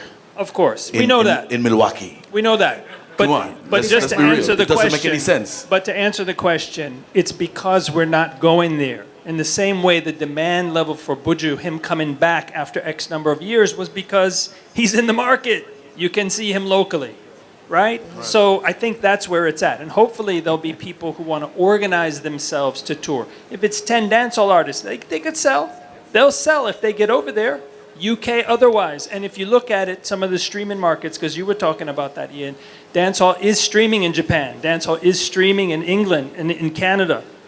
And these guys could work, but it's a matter of how you build your business. UK is very good. Can I add something there, Mr. Copeland? I think it comes down also to education and research.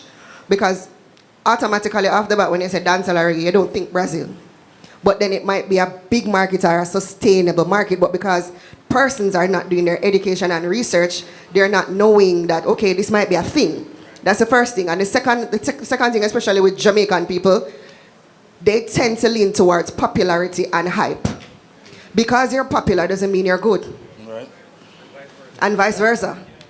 You know what I mean? Because again, those set of artists might not necessarily have been popular here to book, but they're popular in Brazil. So it comes down to the education and the research. We need to start researching these markets. We need to stop saying, yeah, we're big in the four corners of the globe, but where?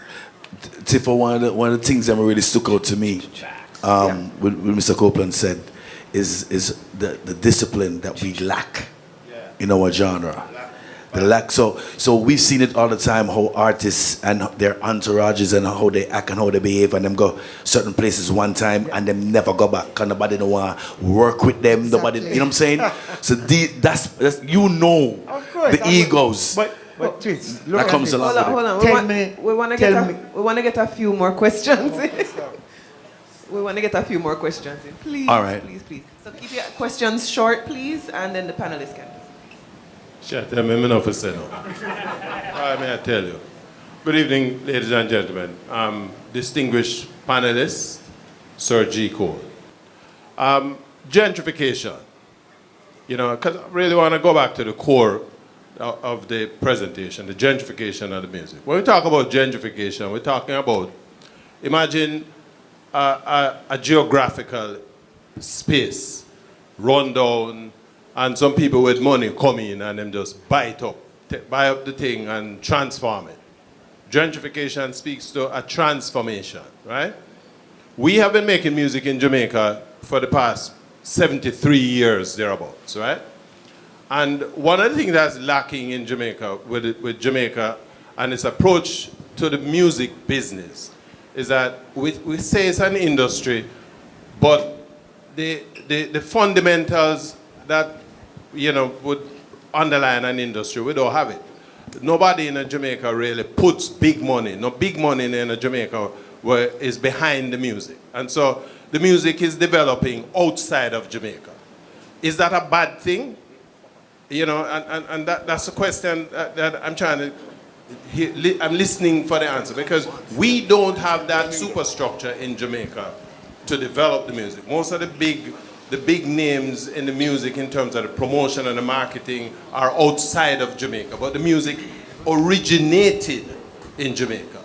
And so is the gentrification a bad thing? I think there's attempts being made. I know Shaggy is doing his Island Music Conference, and not to just plug what they're doing, but there is an effort to bring people together in terms of the industry locally and other industry, not just the musicians, producers, but to help musicians find out about funding, find out about, you know, other aspects that's going to support their business, and just to bring people together as a community. So I think there's efforts being made in Jamaica. That's just one. During the month of February, and Reggae Month, and I'm sure Babsy Grange would have a few things to say about what they're trying to do to bring the young people in and to educate them. Now, true, not all of it is working, and it's taken some time, but I do think there's efforts being made. It'll turn out, okay. When you say, we have such, how do you put it? reggae music, dancehall is such a beautiful thing, and I don't think Jamaica embraces it. The government don't embrace it the way they should, man. Agreed. They don't. So when you say that, you want me to cuss, but I'm not gonna cuss. But they haven't tried. It's been Singing Melody. You've been there. You've seen it. How dancehall has been put to the side, and that's why even our forefathers fought for sound system culture, just to have the music played. You know what I mean? There's a classism that separates. True. From original, I know that, but I grew up in it. You understand? The only reason why the system was different. Ian, You had Byron, exactly. Granville Williams, and the Roots man couldn't go in. Right. So there's a classism. So they haven't cultivated and put the music in the right space. The question he asked a very good point. Jamaica had a music industry. Well, I'm growing up, I don't know if you hear about Yabby U. Yabby used to ride a bicycle. Till he was the original making of the rhythms. So you would have a man of him little label, and he would come, he would go down to my spot, press him record, sell it in North Street, Joe Gibbs. We had an industry where you could make your master and go around and sell it to the shops. So a Chris Blackwell comes to Jamaica to take a Bob Marley. Then he took a Burning Spear. Then he took a Third World. Then he took us, Jacob Miller. Then he was building a global empire via reggae music. Then he went to England, he found Steel Pulse. So basically, taking it outside of Jamaica without authenticating Jamaica, you have a problem. But the genre of modern reggae music, which a lot of Jamaicans don't even understand. Okay, I'm going to ask you a question. You asked the question. How did a white man like Soulja win the Grammy? Can you answer me that question? No, he can't. Nobody can answer me. No, and give me a good answer. And just to add to what Twitch was saying. Give me an answer why. They registered with the Grammys and they developed a voting block and they participated in it for a number of years. In America, in voting, you have what? You have popular vote and you have the electoral college. They visited the electoral college by gaining votes. They didn't win it because it was a great reggae album. They went to the system and the system gave them the Grammy. Yes. It's not reggae music. If it's a reggae music, you have to judge it for what it is, reggae music. So but here's the thing to Mr. Lewis, to answer that as I get to Tifa, because she says something real quick. Truth be told, and if you really observed most of the albums submitted in the year that Soulja won, based on the criteria for Grammys, that was one of the albums that had the most what is considered reggae music. All right? So if we're going to dissect and say why they won, this is a totally different show. We need another after party for that when the bar is open. But I get what you're saying. Okay. But in all honesty, it's not just that. Hold on. Super Twitch. Play me a Soulja song. Okay. All right, hold on. There is a DJ will have no clue to Soulja. So how can Soulja win a Grammy? And if you ask a broke DJ, Twitch Rich. Ladies and gentlemen, we could talk to Tifa real quick. All right, to add what Twitch was saying, and back to Uncle Copeland with the gentleman there, it starts at home. And I agree with you. The government, we, the people, are not doing enough. Do you know that there are radio stations in Jamaica that have actively stopped playing reggae? Yes. There are radio stations in Jamaica that have actively stopped. And I can name them, I don't choose to. No, I'm just saying they've actively decided to remove the genre of reggae. So, you want something to be international and global when you're not supporting it at home. We should have schools. We should have DJ schools. We should have I agree. So much different things coming because I agree.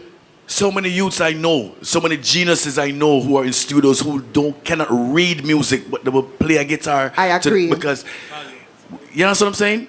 We don't value what we have. Two things that Jamaicans produce is athletes and artists. All right, three more questions here. Brilliant conversation.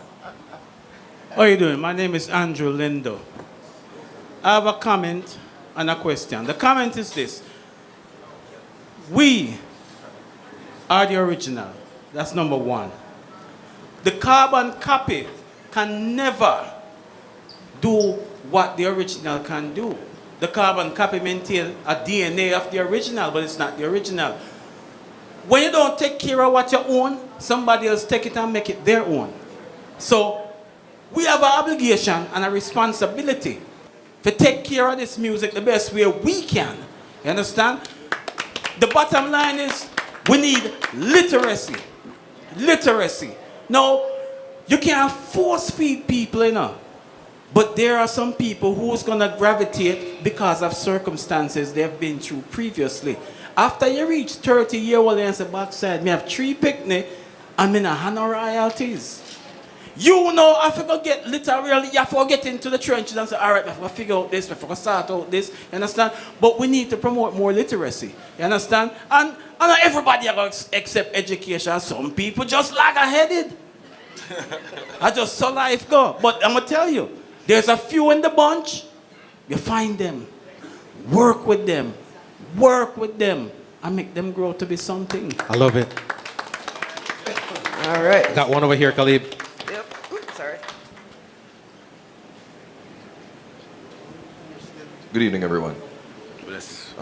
One of the things I find, and in listening to the panel and in doing this thing, is one of the breakdowns. The reason for the breakdown is what I think it's the motive, the expectation, and the work ethic. As the people who make a living out of reggae, who have, as you said, you go to Brazil and they said they want Eric Donaldson, they want the older school guys. When they were doing the music at that time, their motives were pure. The motive nowadays is get on, get a hype, make a money, or more than not. Sometimes it's not even to make a money, it's just the hype, just to be hype. And if your motives in doing something is not pure, it will not pan out. So that is why a lot of it's just like flash in the pan music now. And the expectation is like you come with the wrong motives already, and then you immediately expect to be a star without having the work ethic of being an artist. Because these, sometimes I listen to some of the artists and I hear their experiences of rehearsal. Man, I faint in a rehearsal because rehearsal are going long. I have a band, and when we used to rehearse at one point, we quit our jobs, foolish as it was, and we used to rehearse from 12 p.m. to 12 a.m.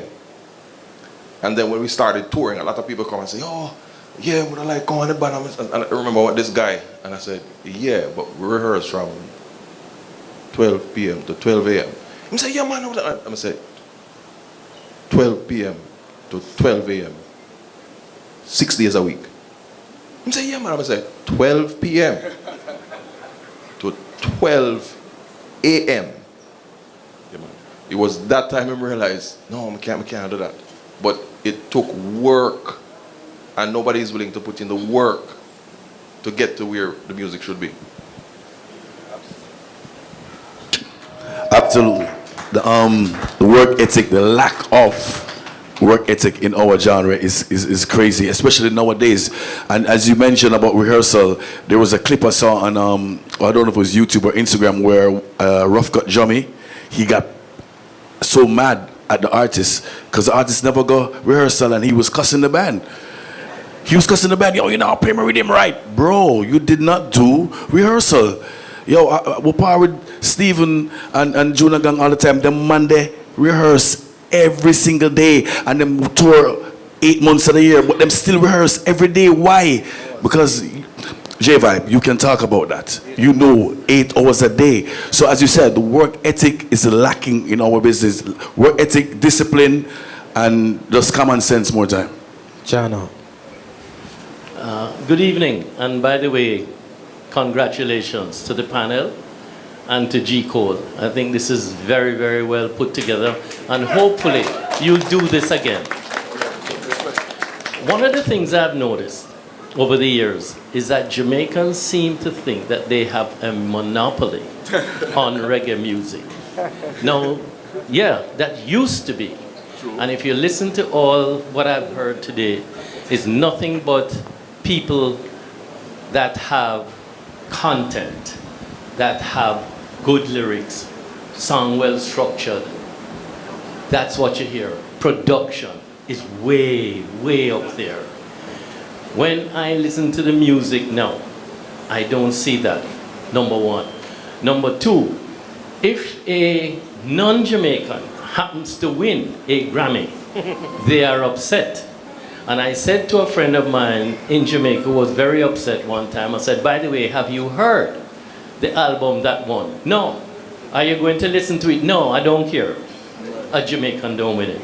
And I think that's the narrow-mindedness that we have to get out of. Thank you.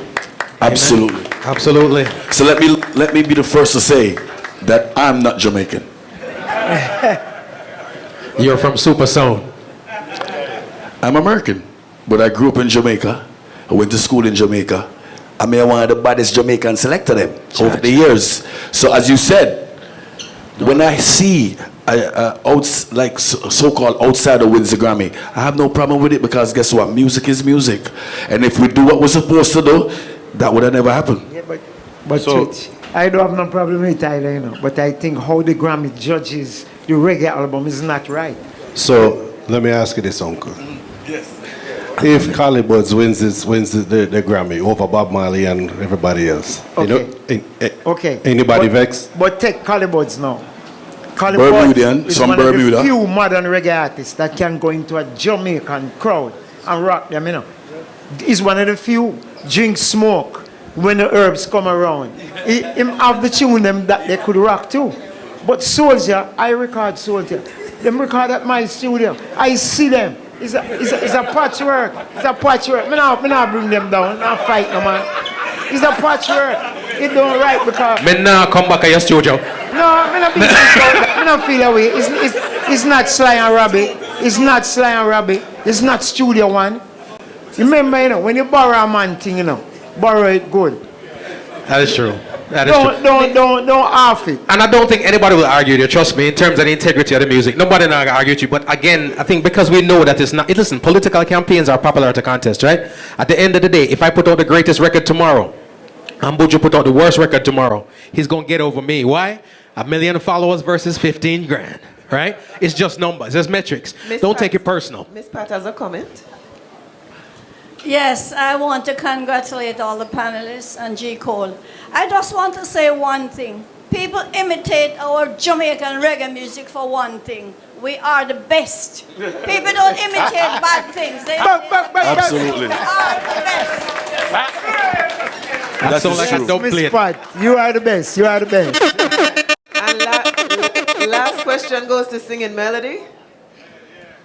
Hi, everyone. I am very, very, very, very happy inside and out. To have a panel like this, all the years I'm in music and watching Mr. Copeland Forbes, them and even Virgin there talk about these things regular. I kind of take a little bit of everything here. And here is what. I appreciate each and every one of us that basically comes up with an idea what needs to be done. You see, this whole world is built on this thing called noise. You know what you call a noise? Is that everybody's saying something. But what it is that really needs to be done. And it starts right here from panels that needs to happen and continue in Jamaica. A matter of fact, when there is anything to deal with education of the music in Jamaica, you go to them, you don't see nobody. You understand? And we have to applaud ourselves. G. Cole, give thanks, and the panelists, listen, this needs to continue. Because this is what's going to fix the young mind as well. We can't count them out. When I was growing up in the music, you have General Echo and Yellowman and all of these people that I was walking behind and hearing them still doing slap music and everything, and people was very happy with it. It was everything. It is similar to what's happening now. It is just the immediate shock that we're getting right now. And the immediate shock is that we're hearing these music more popular, more regular than the music that needs to be played, that we feel needs to be played. Now, so I'm wrapping up because I've been listening and I'm very, very happy. And I'm learning too. You know what I mean? Anyone here that doesn't learn anything here today can just go home and just don't bother go back and no more. For me, I am very happy and I just want to see more of this. Thank you guys. Thank you very much. Respect. The great legends, singing ladies and melody. gentlemen. first of all, beautiful panel, beautiful everything. Conversation brings things to consciousness, and all of us are a little more conscious. And me and Singing Melody have gone around the world with this thing, and I can tell you something. The American reggae audience is not conscious at present. And we need to bring that back to life, because I can tell you we'll go to Africa and be greeted by 2,000 people. We'll go this place and be greeted at the airport with more people than we can see in a room in America at any time. They're not coming out anymore unless it's a slackness DJ. And, you know, I'm not hating on them. I want them to make their money, but we need to protect the thing that we grew. All right? And I want to, a shameless plug that I got permission to do. Black-owned establishment, great food, great place. Cocoon, Sunday night, tomorrow night, Singing Melody will be hosting the live band. Come on out and enjoy yourself. It's free. Come out, just buy your dinner and come see Singing Melody and see what he does and see why he's that ninth wonder of the world with that voice. All right? Legendary. Yeah. Legendary stuff. Ladies and gentlemen, one more time for the panel. And one more time for yourselves with the questions. And as we try to figure out, as we disseminate who the onus falls on and the responsibility. No, I'm saying as we try to find out who the onus falls on and the responsibility for where the music is and the climate of the music. One thing I always implore everybody to do, look at each other, look around. Music drop every day. When last you buy one? When last you download? Fire me up on no. So here what happened now. Anytime the music comes out, we are very vocal. Everybody got an opinion, right? Everybody talk about stuff. I did an interview before. Somebody told me how them not like this and them not like that. Them love Taros. My question was, how's the album? She said, what? I said, the album bad? She said, yes. I said, do you have it? She said, no. So my response was, it is you. All right? You're the problem. We're entitled to the opinion, but we decide that we're not support the thing. So personally speaking, I feel like the audience, us, we personify, we apostrophize this reggae music. Our thing, it belongs to us. It's our birthright. Except when it comes time to support it. And the one word I want to take out of our vocabulary, because I don't like it, is support. Because when we think of support, we think, so we have support something, we get free, it's not even worthy of it, I'm doing it because I know you. Right? Just consume the thing. It's a product. Jerk chicken bud, reggae music butter. Red stripe bud, reggae music butter. Right? Ladies, Khalib, you have something you want to say? I have many things I want to say. Can you lend David that microphone? My soapbox. Good afternoon. Good evening, everyone. Ladies and gentlemen, I'm going to ask you to just stay up here with us for a moment. So good evening, everyone. My name is Khalib Thompson. I am one of the co-founders of Island Space Caribbean Museum, and I'm the current president of the board. This is my co-founder and the immediate past president, David Muir. Say good evening, David. Good evening, good evening. First of all, I want to thank the panel. This is the second time that we're doing this with this music theme, and this panel I think is absolutely spectacular. We had a great one last year as well, but this with the diversity of perspectives has just blown everyone in this room away, I believe. So please give them a round of applause. I thank you, I thank you, I thank you, I thank you, I thank you. And thanks to G. Cole, the moderator did an amazing job. Thank you so much. So I want to also recognize our VIPs in the audience, and I don't want to forget anybody. I'm going to try and go as quickly as possible. I see some multi-generational Copeland Forbes and Colin Forbes. I see Miss Pat and Miss Angela. I see Jason and Jason's daddy. And mommy, sorry. So we have multiple generations in the room, and I thank all of you for being here. Singing Melody, Miss Pat, Lukey Chung, who am I not seeing? Sassy, and who am I? Is there any other royalty? Who? Clinton. Oh, sorry. Clinton Lindsay, of course. Howie. Of course, we see Howie Chung. We see Ecstatic, of course. Stretch. All right, Dennis, all right. I see Eugene Gray. We're not going. Eugene. Oh my God, Eugene. Absolutely. And Felicia. We see Handel, of course. Handel. I Radio. Okay, we're not going to get carried away.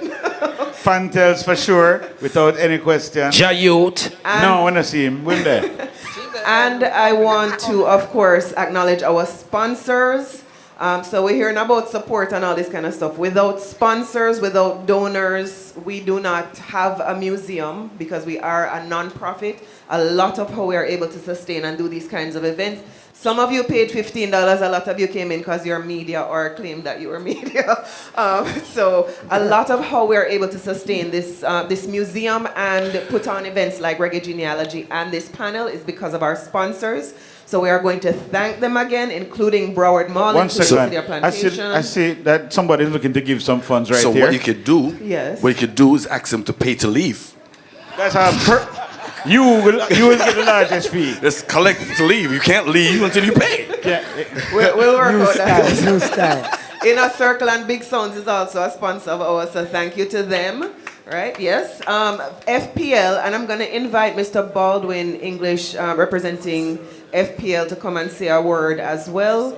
Mabi is over there in the corner. If you have not yet sampled it, that is a Caribbean-owned company. And the drink is very good. They have samples over here of Mabi, and I endorse the product. It is exceptional. Excellent. No, it's beyond excellent. It is exceptional. You try that Mabi drink. It is phenomenal. Please try it before you leave. Yeah, and please don't leave. We have other things. All right, going don't on. leave, because we have celebration. Champagne is coming. Don't worry. Oh, hang on. All right, but I'm just... Big up Duns River. Absolutely. Big up Duns River, the restaurant, not the place in Ocherios. Oh, and Duns River, right there at Hollandale and 95. When you must go there and eat, the food is excellent and exceptional. Trust me, big food. So I'm going to recognize Community Foundation of Broward, Jamaica Tourist Board, Visit Lauderdale, Grace Foods, the Institute of Museum and Library Services, and Only the Best Printing. But our friend from FPL is just going to come up and say a few words. Good evening, everyone. First of all, thank you for having us partner with you all. It was a great, great, great panel. I'm a little boy from New York who born to Jamaican parents. So I loved. Can everyone be quiet, please? I love the discussion. I just want to say at FPL we have like 10,000 employees here in my office. Free light. Jamaican next door, Haitian across from me, Cuban. We're a very diverse population. I need so today I've been armed. Free light, brother. Yeah, ignore me, Richard. I've been armed with a lot of things, so when we go and we are debating each other on Tuesday morning, I have a lot of ammo to say Jamaica's the best. But I just want to say that we're happy to be able to partner. Because of our diversity, we're attuned to culturally significant discussions and opportunities to support like this. We did it last year, we did it this year. Hopefully we'll be able to continue to partner with you to bring these conversations to life. So thank you. FPL is going to support us forever. Thank you so much. Yes, man, because it's the FPL. I want to tell you something, Rasta. I look and I like Bill Rasta, and I don't even like how it look Rasta. You understand? So I talk to the man in the blue suit and thing, you know. You're my general, you understand? Yeah, man, but I need a percentage off. Then he's giving your percentage to us to support the culture. All right. So please, don't cry too much when the light bill come, because they turn around and they give it right back. And I do want to say, Jano, that there are still so many people. Big G, where are you? Big G is, like he said earlier when we were in a conversation, he is the DJ of the Island Space Caribbean Museum. 99% of the events we do here, Big G, respect, he volunteers his time. But I say that only to say that tonight, we have DJ Mega. Give him a round of applause. DJ Mega has been holding it down tonight. He's played great music. And, oh, yeah, sorry. All right, so also we are going to acknowledge that we are inside of this space that David spoke about at length earlier, so I won't go through that again. But Island Space is the only Pan-Caribbean Heritage Museum in the world. Is everybody hearing me? I hear people talking. Yeah. We are the only one like this in the world where you can walk around and see. Round of applause for that. Round of applause. Round of applause. Make some noise. Make some noise. Yeah. I thought that was a recording. So please keep coming back. Please invite your friends and family. It's only $15 to come in here. That is how we pay the light bill, FPL bill. And you get free light. And everything else, right? So Island Space, part of what we do is we are a platform for this type of forum. Where else can you go and hear this type of conversation with this type of group of people other than somewhere like here? And so we're going to continue doing that with your support and with your help. I want to also, is the media paying attention? Yeah, man, the media cameras trained. This is all in service of and leading up to Reggae Genealogy. This is our second year executing this concert where we explore the origins, the evolution, and the influence of Jamaican music. We tell you the history of where it is coming from. We tell you how it has evolved and grown over the years and how it has influenced global music worldwide. Just like we had in this panel, we talked about in this panel. Our lineup includes some great names, but our Lifetime Achievement honorees include Ian Lewis and the entirety of Inner Circle. You heard Miss Pat got it last year, as well as Wayne Wonder is going to be there and Donovan Jermaine is going to be there, and that's family again, right? Yeah, man. I am going to say that as a point of personal connection for me, Khalib Thompson, when I did Taste the Islands, is everybody familiar with Taste the Islands, the television show? When I did Taste the Islands, Inner Circle was one of the first places that said yes, the first celebrities that gave us that cosign to come there with Chef Irie. Remember when you came there with Chef Irie? That was our connection with Inner Circle, my first one. Supa Twitch, when I was a performing artist. The first time I performed on stage and was not scared was when Supa Twitch was playing for me in Germany. You remember that? When I was on tour with Kimani Marley, Jason Farmer was the person playing keyboards on that tour. When I was in Jamaica and at Sly and Robbie's studio, is me and Tifa was down there in the studio in Jamaica at those times. I just met Aaron this evening, right? But this concert and this endeavor has become such a family affair for me. Even Zimroy from Code Red. These are all people that I came up with in the music industry. And I know David have many more connections than I do. GQ, I introduced on tour with Kevin Little when Twitch was not able to travel with us for a particular time. And GQ had the audacity to turn around and talk about, oh, you know Kevin? Yeah, like him and Kevin is friends now. Anyway, the point is, it is all a family affair, and I love how this has evolved. It has become very special to everybody. Some of these people, I don't even know how much we're paying them because they have not asked for any money. They're just excited to be a part of this show. I know, I know, right? But they're just excited to be a part of this show. Not you, right? And we hope you are excited to be a part of it as well. David, is there anything else you want to say before we wrap it up? I think we need to just thank ourselves. Everybody who is here, I want you to give yourselves a large round of applause. This was phenomenal. Your performance as spectators was spectacular. And you look great. And it's just wonderful to have this type of energy. A beautiful, peaceful space. And if you come join us in 2 weeks or not, the most important thing is that you leave here and you tell everybody you know that Reggae Genealogy. Yes, Jayut. Oh, you see one of your fans, them love it. Anyway, listen, I want you really and truly, listen to me very carefully. I don't like to talk a lot all the time. But most of the time I love to talk a lot. And this is what I want you to hear. Tell your friends to come to Reggae Genealogy. You do not get a show that's so reasonably priced that not only is entertaining you, but educating you about our history and culture. If you missed last year's show, you missed an amazing show. Come in 2 weeks, but even if you can't make it, tell everybody you know. We all need to come out and support this wonderful, historic, entertaining, and educational event about us. When you must come out, tell everybody, for real.